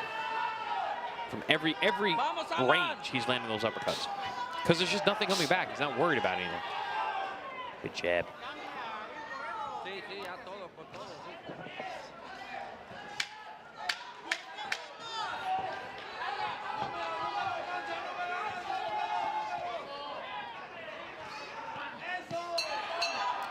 Well, Noe Balderas, a couple rounds away from his unblemished mark going down. Coming up June 5th on ProBox TV, Edward Vasquez goes up against Daniel Lugo from College Park Center at the University of Texas in Arlington. A lot of Longhorns getting picked today in the NFL draft, especially to the Miami Dolphins. They love tapping into that. So excited to bring you ProBox TV there. You could just continue to see the theme here from Juan Rosha. More physical, more action, more accurate against Noe Balderas. He's running away with it. I mean, he's walking in the front door. He's making a sandwich as he walks out the front door. He's eating his lunch. He's taking food to go.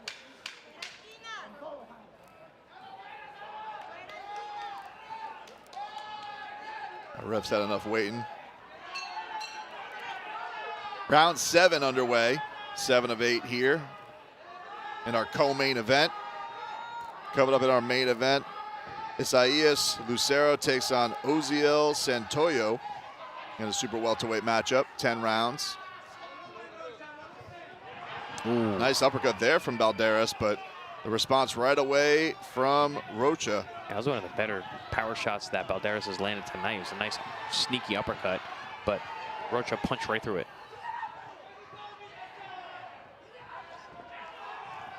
Oof. Nice right, gets through really from Rosha. Now. Why shouldn't he? Yeah, he came in shape though. He's throwing a tremendous amount of punches tonight. A lot of them are arm punches too, though. So yeah, but still, yeah, he's feeling his rhythm.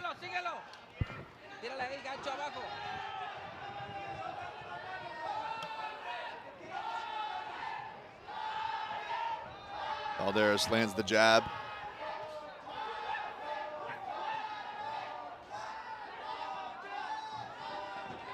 Uppercut lands for Rosha again. Uppercut combinations again. From the southpaw position. That's been his happy place this fight. Cool. Big right hand up top for Rosha. Uppercut attempt by Balderas. No connection. You said it a couple of rounds ago, Champ. Switched on. He's been switched on. Very switched on. Very reactive, constantly. He's getting more creative too, because he's won this fight physically, obviously, but also mentally. He's Yes. wanted it more than Balderas, who kind of just strolled into it and then slept walked his way through the whole thing. Right hand lands for Rosha. Goes back to the jab. Back to his uppercuts.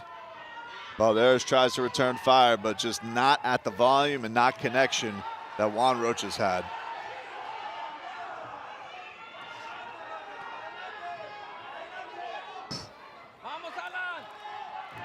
Great variety by Rosha all night long, mixing things up, throwing the right hands multiple different ways, throwing combination uppercuts, dig into the body, just beating the drum, constantly working.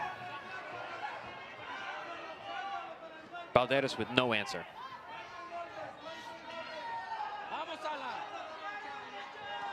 Still moving his head, too. Oh, good body.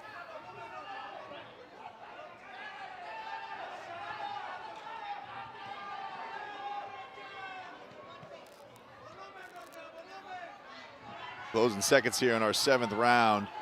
Rosha gets a hook through. Why not? Another uppercut lands for Rosha. Balderas tries to return fire. But Rosha has just been too good when it's gotten to those exchanges. You can see the eye is messed up there by Noe Balderas. Bleeding from the mouth, bleeding from the shots. nose. Bleeding from the eye. Oh, brutal hook there. Lands for Rosha. And here's some of the uppercut action. Every time he lands one, he's landing 3 or 4. Combination uppercuts.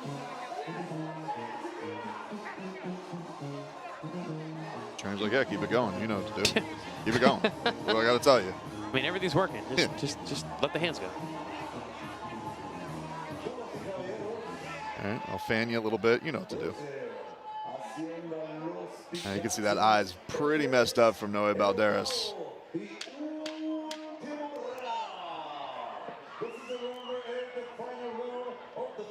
You've had so much success for a fight like this, guys. You see a guy, his face really starting to get busted up. Does that, maybe even intrigue you, pep you up a little bit more to try and go close the show? I mean, everything's working for Rosha, so just keep doing what you're doing. I'm sure, even when we saw the corner throwing the same kind of combinations.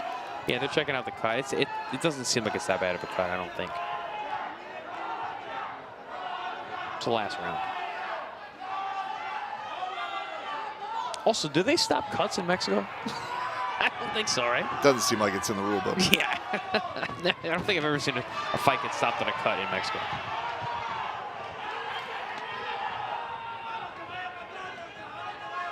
Rosha back to success in these closed holders. Big left hook from Balderas, but again, Rosha just punches right through it. At this point, he's so weak and nothing's going to turn into it. Another right lands for Balderas, but then Rosha returns. There's the hook up top by Balderas. He wants it. Rosha he wants this win. He wants to take this O. Yeah, tough, scrappy kid. Balderas is doing better work now than he has the entire night, but still just getting outworked.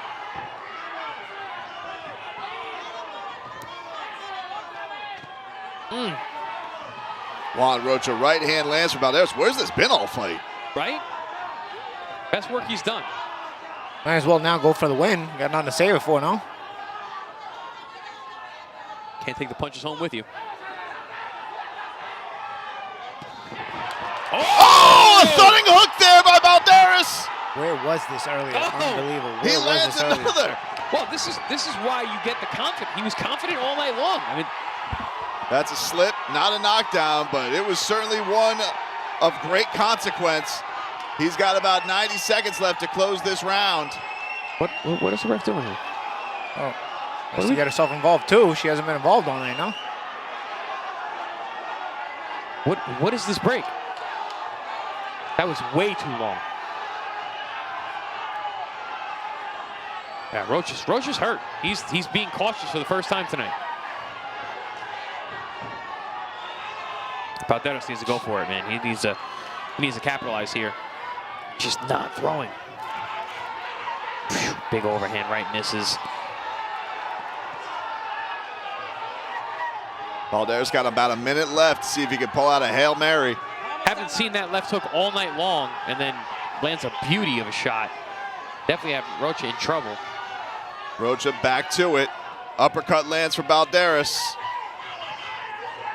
Sticks the jab in Rocha's face. Balderas may have thrown more punches in this round than the entire fight put together. Well, if he doesn't pull this one out, he's going to have a lot to think about. Yeah. Because obviously he could do it.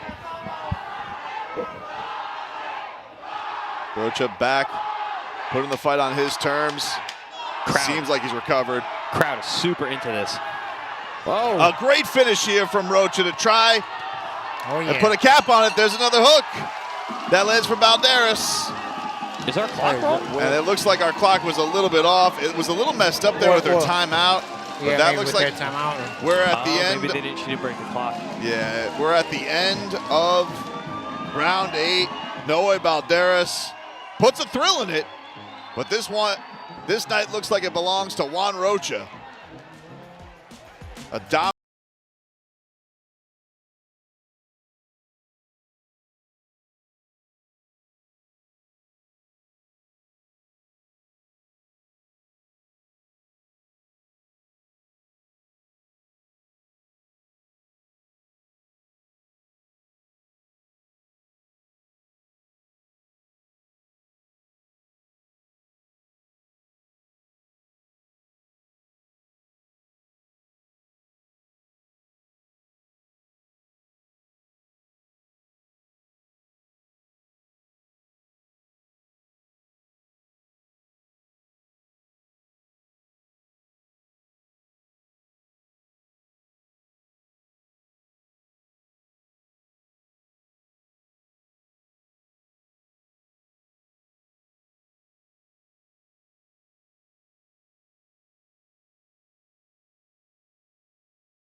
Great grit, and we've seen a lot of undefeated guys go down tonight.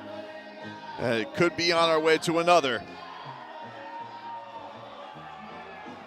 Noe Balderas salutes the crowd after a tough performance, but a thrilling final round from him.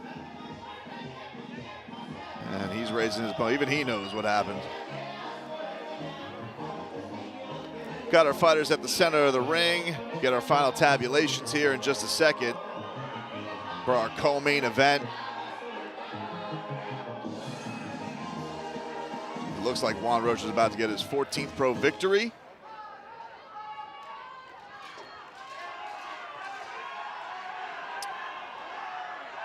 Had been some hard rounds to score with the math taking this long. I feel like they would have it. All right, looks like Manny Morales has it now. And we'll send it down to him to make this one official.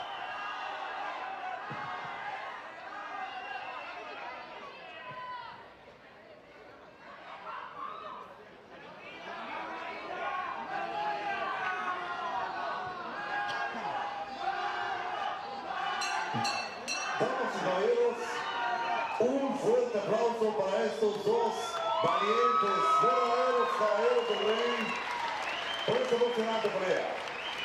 Luego de 8 rounds explosivos, nos vamos a la decisión de los jueces. Ladies and gentlemen, after 8 dramatic and explosive rounds, here we go to the scorecards. El juez Sergio Betancourt anotó la pelea 76 a 76. This was about a 76 to 76. Empate a draw.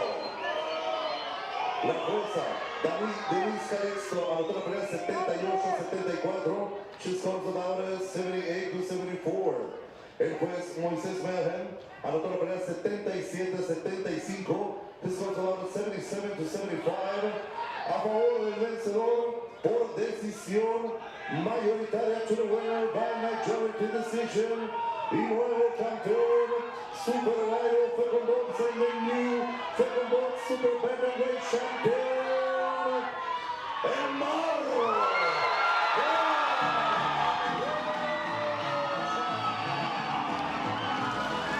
Juan Rosha, your winner by majority decision. Another undefeated bites the dust. Fourth one of the night. And don't really know what's going on with that draw scorecard. That scorecard was worrisome. He gave Balderas a few rounds all at once for that last round. That's what it was. I mean, 76, 76, 78, 74, 77, 75. 77, 75 is... It's too close. 78, 74, I'm like, maybe. I would have given Balderas the last round. One round. That was it. I guess maybe two you could argue. Maybe the opener? The first round and the last round, maybe. But, I mean... Well, either way, thankfully, Rosha does get his hand raised, but it was a little bit more dramatic than it needed to here in our co-main event. Well deserved. And you see the how happy he is getting that win. We got our main event coming up. Isaias Lucero takes on Oziel Santoyo in the super welterweight division. 10 rounds, our main event here on ProBox TV. Excited to bring it to you here at an action-packed night that has seen a lot of undefeated fighters go down. Now we'll cap it off with a couple of vets stepping into the ring. Friday, May 1st, ProBox TV is at Live Casino Hotel Maryland in Hanover with the DMV's best fighters in their toughest tests. In the main event, as undefeated Sandy Erdenabat goes to war with Maryland's own, once beaten, Kobe Abridi. Then, in the co-main event, fan favorite Francois Scarborough Jr. of Maryland will trade bombs with Central American slugger Maxwell Montes.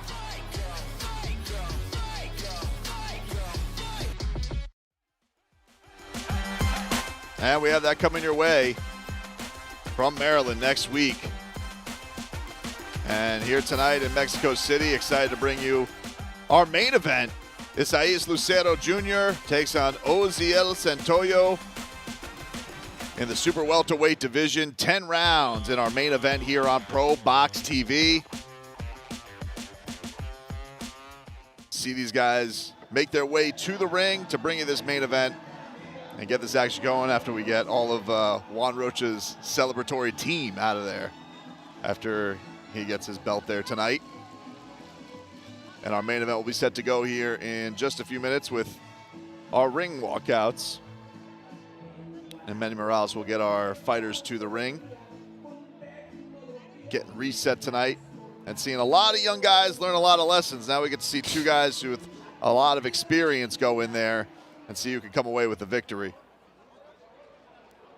Damas y caballeros, el espectáculo continúa aquí en Hacienda Los Picachos con ProBox TV y TM Boxing en la pelea estelar de la noche, pactada a 10 rounds en la división de los pesos super welter. Ladies and gentlemen, welcome to the main event of the evening. Here we go with 10 rounds of action. 10 rounds of battle, 10 rounds of boxing in the super welterweight division. Para ello pedimos primeramente la entrada, la presencia del peleador de Monterrey, Nuevo León, el ruso Oziel Santoyo.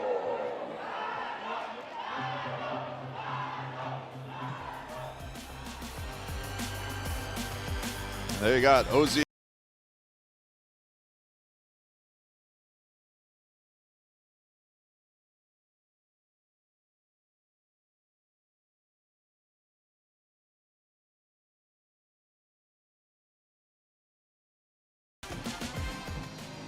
Let's see if he can keep that going. Staying active. Just a mere month later.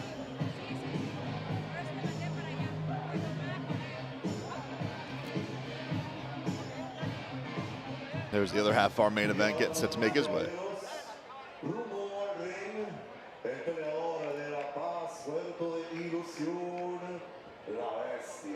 Isaias Lucero Jr.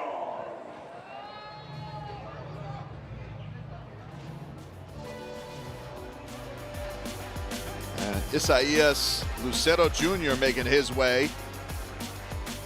And he's looking to turn the momentum in his career. A couple of losses in his last couple of fights. Last was stopped in a fight late in September. But he has bounced back from losing streaks before. We'll take a look at our tail of the tape here in our main event of the evening in this super welterweight matchup between Lucero and Santoyo. Lucero, 30 years old, stands 5'8", weighed in at 154 pounds, has a 72-inch reach. Santoyo, 31 years old, stands 5'8", weighed in at 152 pounds, and has that 73-inch, 1-inch reach advantage over Lucero Jr. For this card, this is the elder statesman portion of the show.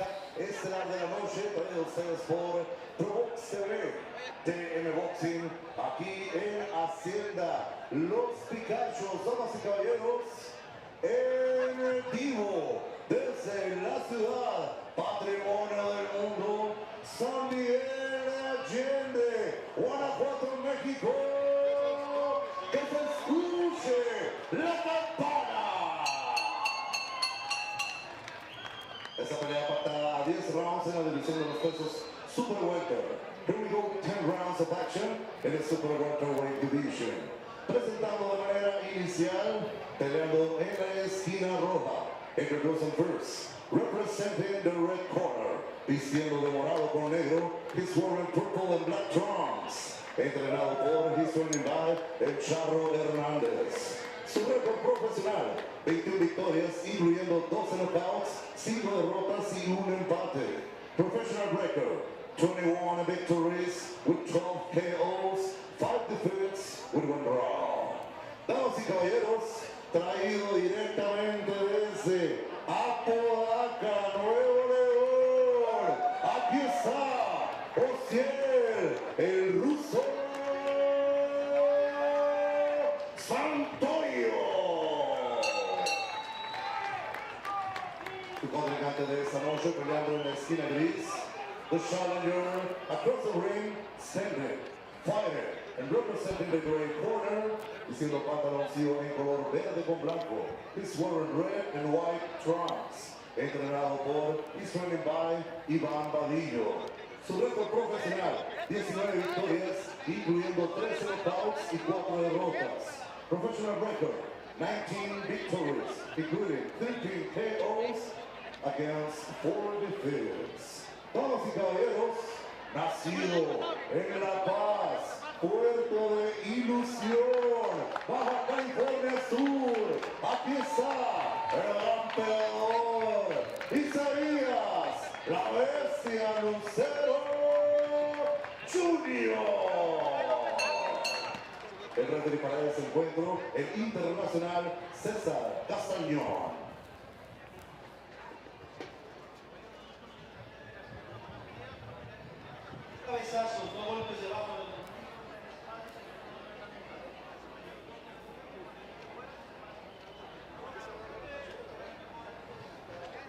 All right, get those final instructions from the ref. They touch gloves. And we are set here for our main event of the evening. 10 rounds in the super welterweight division. Isaias Lucero Jr. in the green, red, and white trunks. And then you have El Ruso, Oziel Santoyo, wearing that black with purple sparkly trim.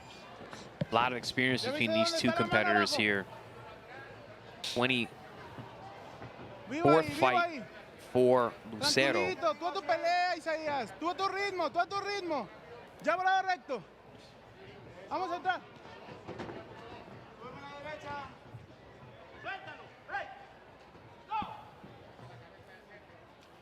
Entra con ya volada recta, Isaías.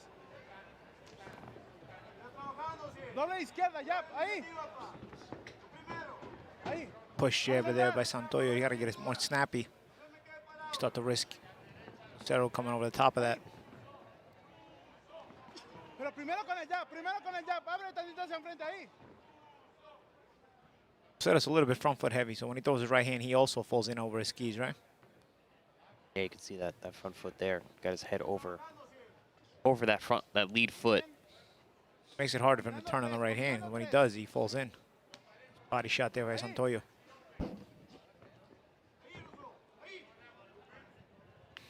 Lucero coming off 2 defeats.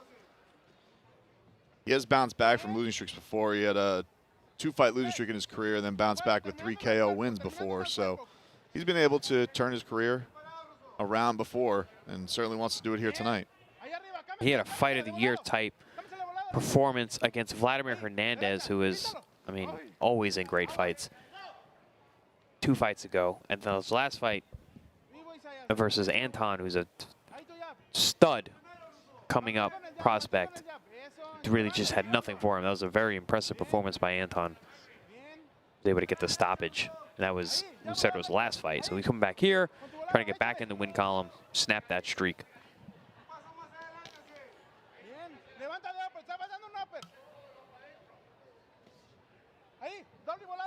So far, Lucero fighting with a lot of confidence, coming forward. Yeah, consistency has been his key. Yep. Looking good here. Yeah, I wouldn't say super sharp, but just his consistency is backing up Santoyo, making him ineffective. He's never been really like a sharp guy. He's just he's workmanlike. He's aggressive. Yeah. Average. Yeah, but he's a workhorse. Nice stab jab to the heart. I love that heart jab. George Foreman used to always talk about that. Sets up the right hand just like that. A little bit of stutter step too, a little faint. His way in. No redness on the cheek of Santoyo. Russo. I was going to say, he does look a little Russian, right? That's got to be where the nickname comes from? I guess so. Round 1 in the books. More measured than some of our other first rounds in this card tonight. This one will go 10.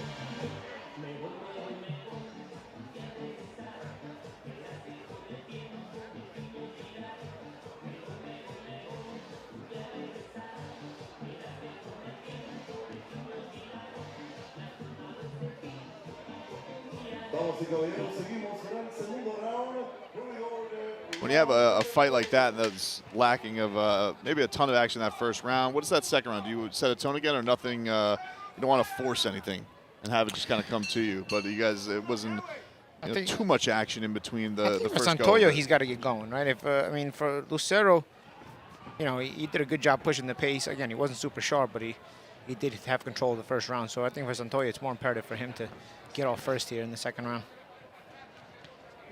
Well, he lands there with the jab. Lucero having success early.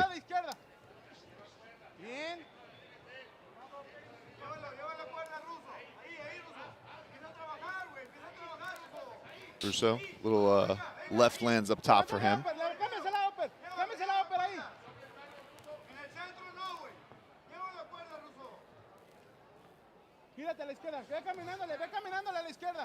Another jab from Russo, but a right up top from Lucero.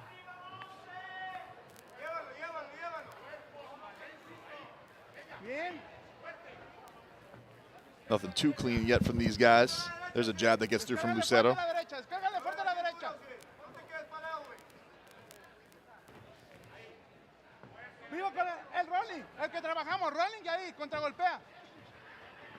Gets out of the way of that right hand that time from Lucero.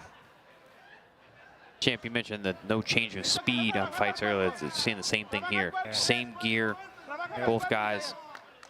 Yeah, these guys will never be accused of being overly creative, that's for sure. All right, so we got a little low blow, giving us some time to regroup. Yeah. I've been trying to watch to see what Santoyo's game plan actually is. I'm not sure. No, a lot of these guys on these kind of cards, they just throw punches. Really. He's not throwing many punches either. Like I can understand what Lucero's trying to do. Like he reached out from 6 feet away with the left hook to the body. You just throw punches. It might not have to be the right punch, but you know, once in a while you can say, you know what, I got to throw punches. When I throw punches, good things happen. Yeah, but even though they don't necessarily happen when you're that bad, but still. Couple jabs hit each other at the same time. Right? Am I wrong? Like I'm watching this guy. I'm like, what is the path to victory for him?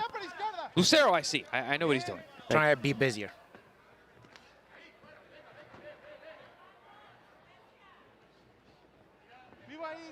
As I said earlier in the first round, Santoyo just pushes everything out. You know, he pushes all his punches are pushes. For a guy who's pretty tall, you know, there's not any snap or use of leverage. Ooh, good shot there from Lucero. He looks like he's dropping.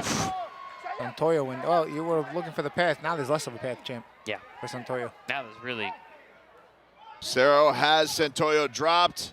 Referee getting him reset in the closing seconds of this second round. See if he'll make it to the corner. It was a heavy shot. It was a short right hook and then another right hand up here from Lucero, trying to close this one.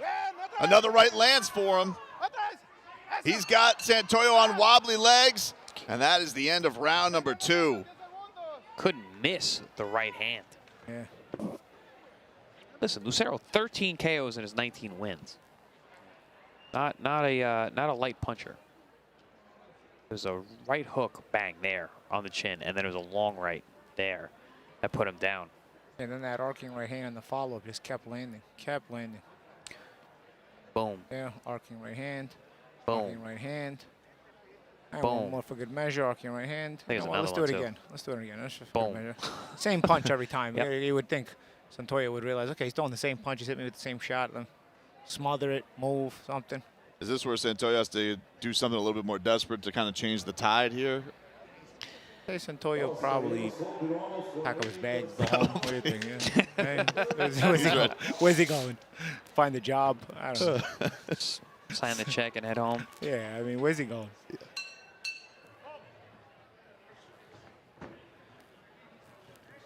I mean, Lucero's never going to be a world champion himself, so if you're getting dominated by a guy like this, where you going? I mean, listen, if you're He looks uncomfortable. Santoyo, just go for broke, man. Throw that right hand. Throw it like throw. He has like this crabby style. Yeah, he's he's this very crab crabby's a good. Crabby's a good word. But he has that low left hand, like he's got reflexes, and he has absolutely not an inkling of a reflex. I don't understand who taught this guy to fight. It's almost like he self-taught himself. No? The Russians. His name is No, Russo. no, absolutely not.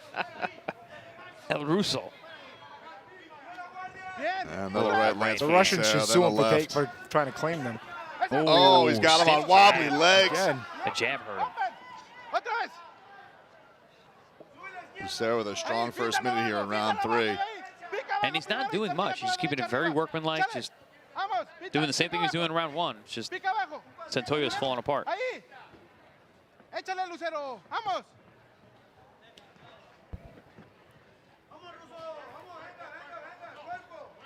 Strong jab there by Lucero. Santoyo tries some body work, but not much there. Another right hand lands for Lucero. Chopping. Esos son golpes de atrás. Isaias. 3. Ahí.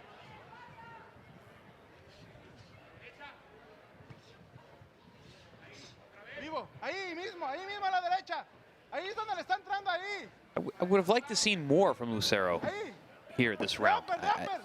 There's an opportunity for him to really jump on Santoyo, and he hasn't. He's being lazy. There's that overhand right again.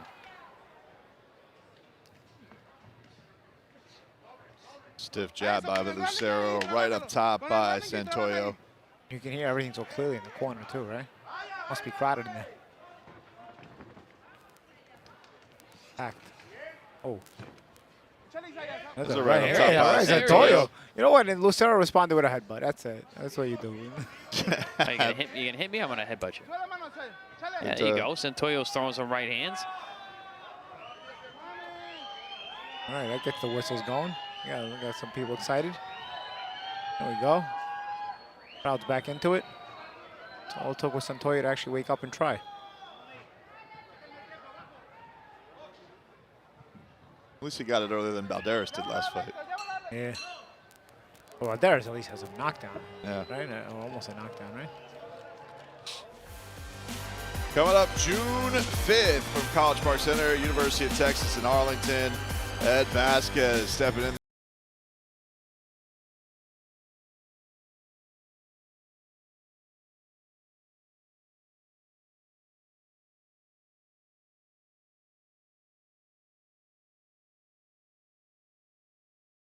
Here, Isaias Lucero Jr. A lot of success in the early going against Santoyo. Had a knockdown in the second round of this one, nearly finished it. Santoyo came back a little bit in that third round, though. He landed some good right hands. You saw that in the replays there. Was fighting back.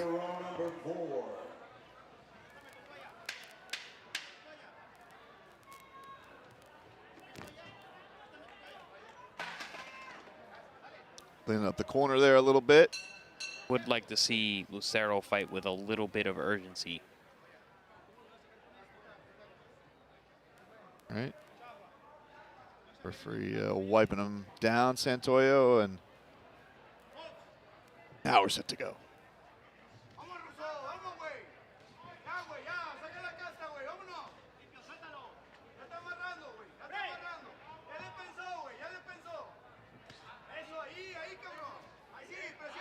Oh, a little hook up top there by Santoyo.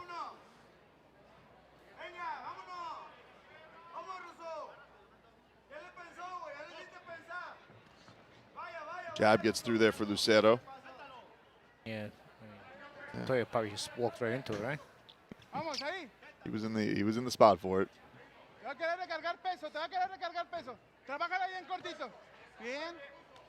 Santoyo doing a little bit smothering, a little better job smothering and making the fight a little awkward, but at least he's not getting hit as clean with these right hands.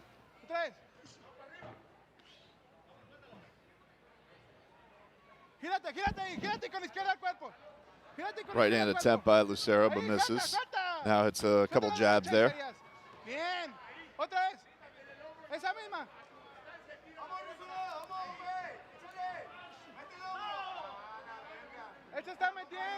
And Santoyo not happy with a hit behind the head. The referee. I think Santoyo also turned his head too. Yeah. The referee's gonna talk for 5 minutes here. I don't know. The position. They have a lot of refs on the show. Yeah. Right? Well, everybody wants to get in on the action. It's a big thing in Mexico. Yeah. A lot more smothering here. This fight's at a distance now where it's getting really awkward, and both of them are front foot heavy, so they smother each other's work here.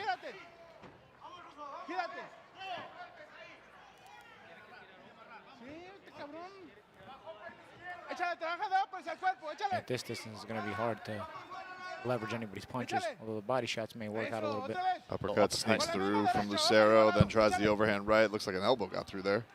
Yeah, now they're too close to that overhand right. He's got to tighten up that overhand right a little bit if he's going to use it. Nice now work he's here. landed here by Lucero. Yeah, Lucero letting those hands go nicely here on the inside. And that right hook was the one that got Santoyo in trouble 2 rounds ago. But is he too close for it now? Well, tighten it up a little you bit. see the transition that Santoyo has made. He was fighting at a different distance before. Now he's fully smothered. Yep.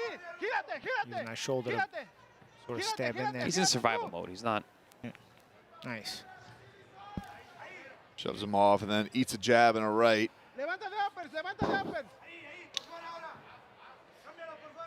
Slapping shots there from Santoyo. Santoyo hits a little hook up top. Lucero tries to respond.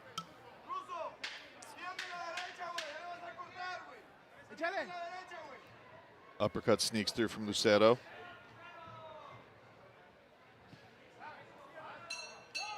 Come to the end of round number 4. Another round looks like it went Lucero's way. So he's trying to bounce back from a couple defeats. Both guys have not changed gears since the very beginning of this fight.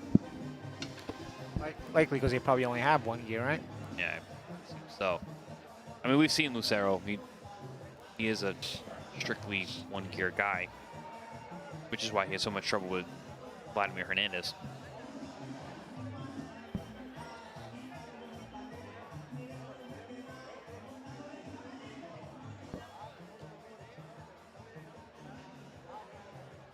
See if Santoyo has anything this next time out. Looking rough in that corner.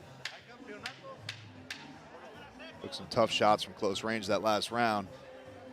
Lucero and Russo getting set to get to our 5th round here. But it's probably his best bet to beat on the inside if he's going to survive. I mean, in terms of trying to win the fight. Ooh, good right strong hand. right hand up top by Lucero. This is where Lucero needs to let those hands go when he gets to that middle range, because that's where he gets full power on these shots. Because on the inside, they're getting smothered. Oh, good left hook.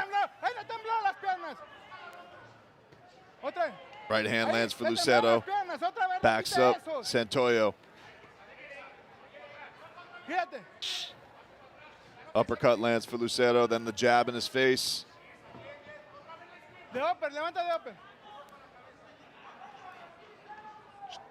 Good stab jab down low. Strong first minute here in the 5th round for Lucero. Lands another uppercut there.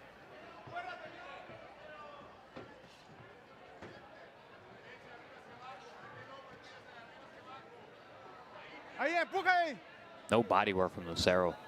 Got a guy with a tall, long torso fighting on the inside. You think there'd be a lot of opportunities to get downstairs, but not a single body shot thrown by Lucero yet.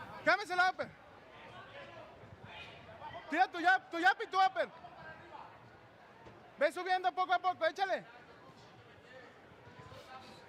Échale.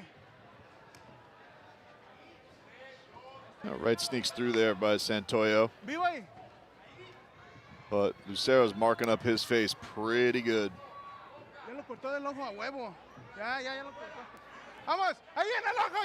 Yeah, Lucero's a guy, he's been on our air a bunch of times. He's looked less impressive each time out. He is not improving. Now, the first fight with Vladimir Hernandez, very good fight. Fight of the year type performance. Then when he fought Anton, barely showed up. Here, just super, I mean, workmanlike, remedial, not showing a whole lot. I could beat these guys right now. Ahí, puros uppers, ahí. Ahí, saca de upper, saca de upper.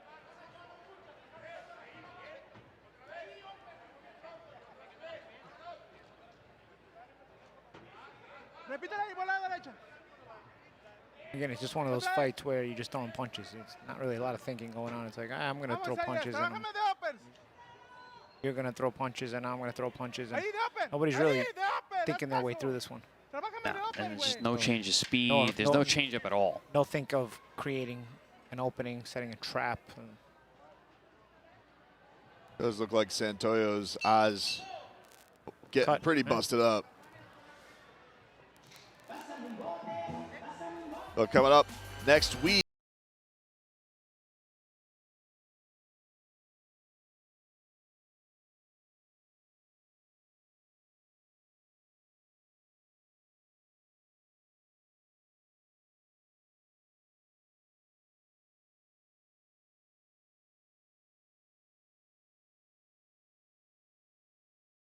Holyfield both too.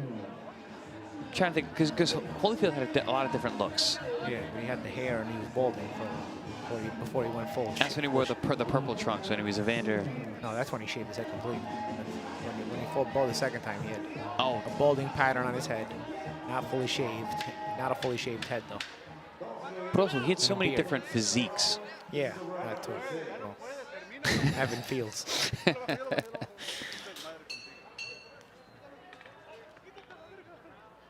Round 6 here between Lucero wearing the green and Santoyo wearing the black and purple. Vivo ahí, cámbiaselo de upper, cámbiaselo de upper. Con el rolling y el upper. Rolling y upper, ahí. Síguele ahí pegando en el mismo. No Integrity Boxing said this is ASMR if you need to get to sleep. Eso, ahí, síguelo. Nice shot lands for Lucero. What's ASMR? It's like listening to sounds, like detailed sounds, like people the like ones that. that put you to sleep. Yeah, Not necessarily, but yeah. It's a soothing sound. It's almost like people loving the sound of like peeling fruit with a peeler, or just the details of like rain falling.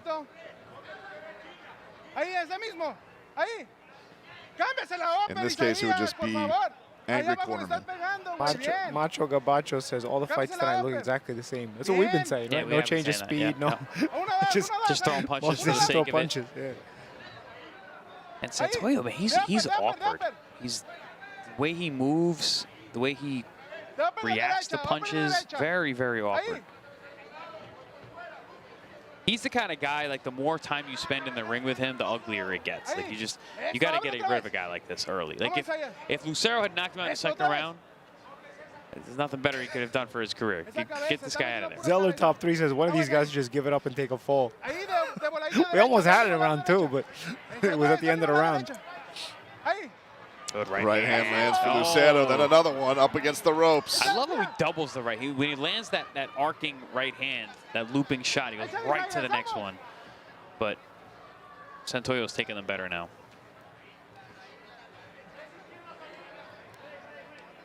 Complaining to the referee once again.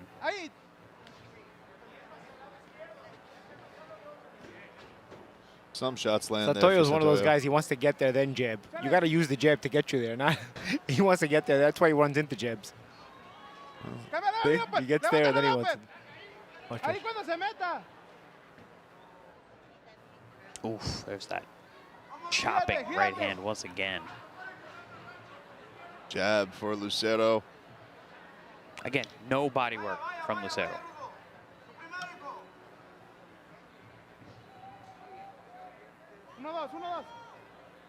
Vele pegando al cuerpo, Isaias, vele pegando al cuerpo.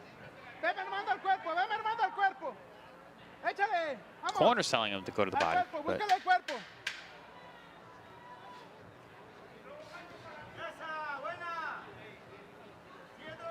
completely headhunting is Lucero. No even attempts to go to the body. Tell you what's great ASMR. You ever watch the Hydro Press on TikTok? Just watch a giant Hydro Press crush cans, crush candy, crush. That's great ASMR. Very, very rewarding to the ears. Is it more better than this, though? Hard to say. Hard to say.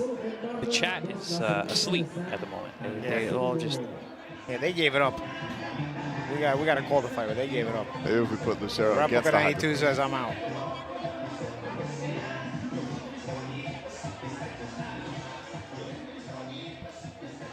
.420 Weedy Gonzalez said Paulie thought ASMR was a rapper. I'm surprised nobody has taken that yet. Eating food, popping bubble wrap ASMR.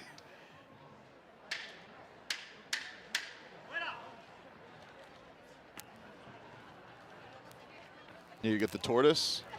You put the iPhone right there while it's eating the lettuce. 1 million followers on TikTok, Chris. I'm telling you. There you go. Just for the tortoise. Listening to a crunch. ¿Cuál está?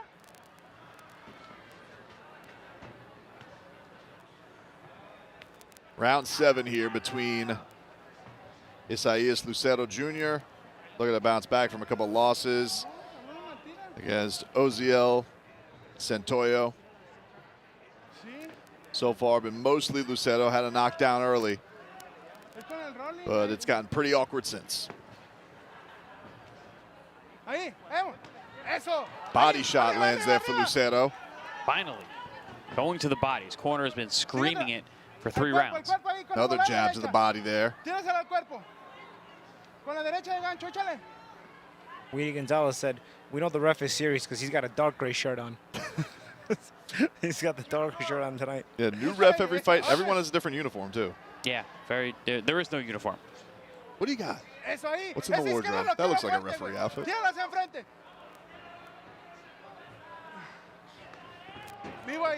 long as you have a bow tie, you're good. Lucero's so heavy over that front foot. So many opportunities, and Santoyo does just not take advantage.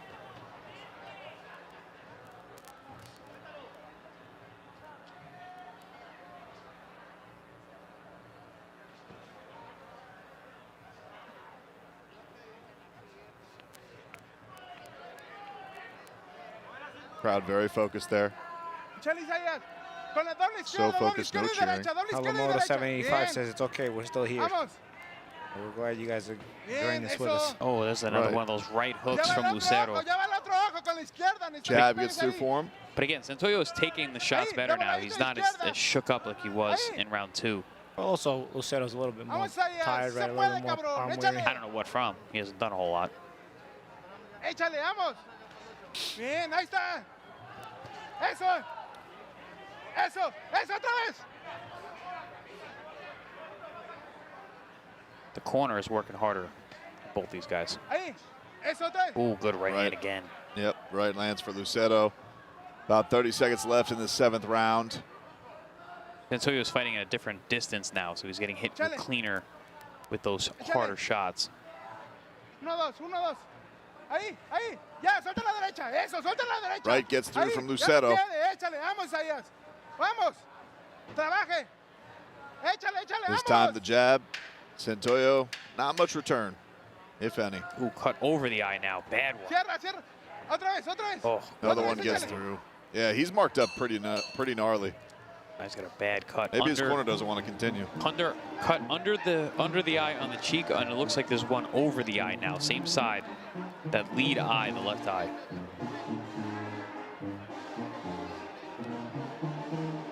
Slapping there. left hook there, backs up to the ropes, and then to the body. One of the first body shots he threw tonight. It was a good shot. Stab jab down low. Boom. Chopping my right, God. and that might have been where that cut occurred, because I didn't see their heads come together. I do believe, well, that might have been right there. Now they're taking the gloves off. Look.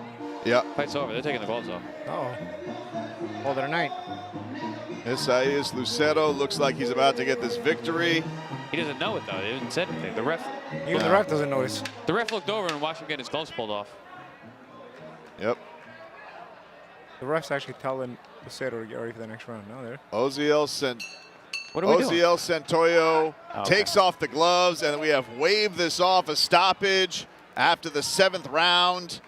Isaias Lucero Jr. gets the win. He'll improve to 20-4, coming off a nice stoppage win here.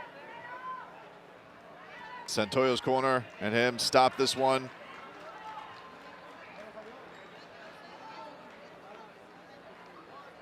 Russo marked up pretty nasty on that eye. Yeah, I want to see that over the cut over the eye, which happened at the end of that last round. That's what did it. Seems like it. I mean, but also, again, the path to victory just was not there. It was from round 1. From round 1. I didn't understand what Santoyo was doing in order to try and win the fight. We're going to take a look here.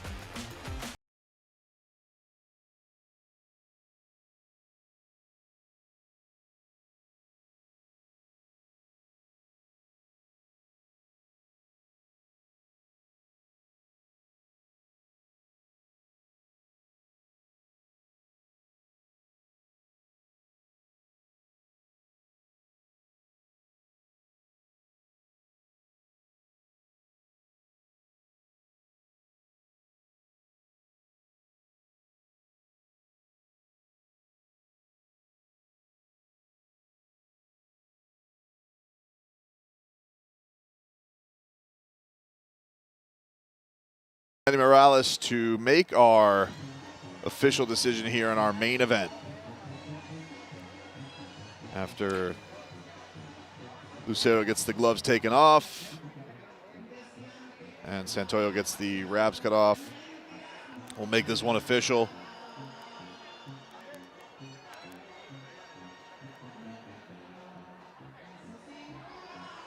Both of our combatants set to get this official announcement.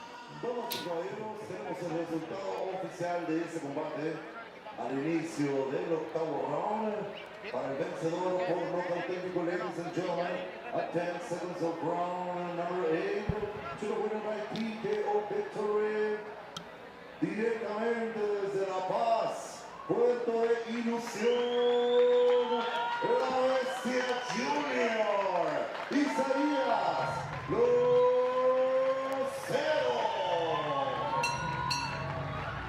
Isaias Lucero, your winner by TKO. Corner stops it for Oziel Santoyo.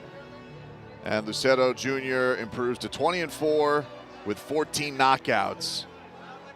Santoyo drops to 21-6-1.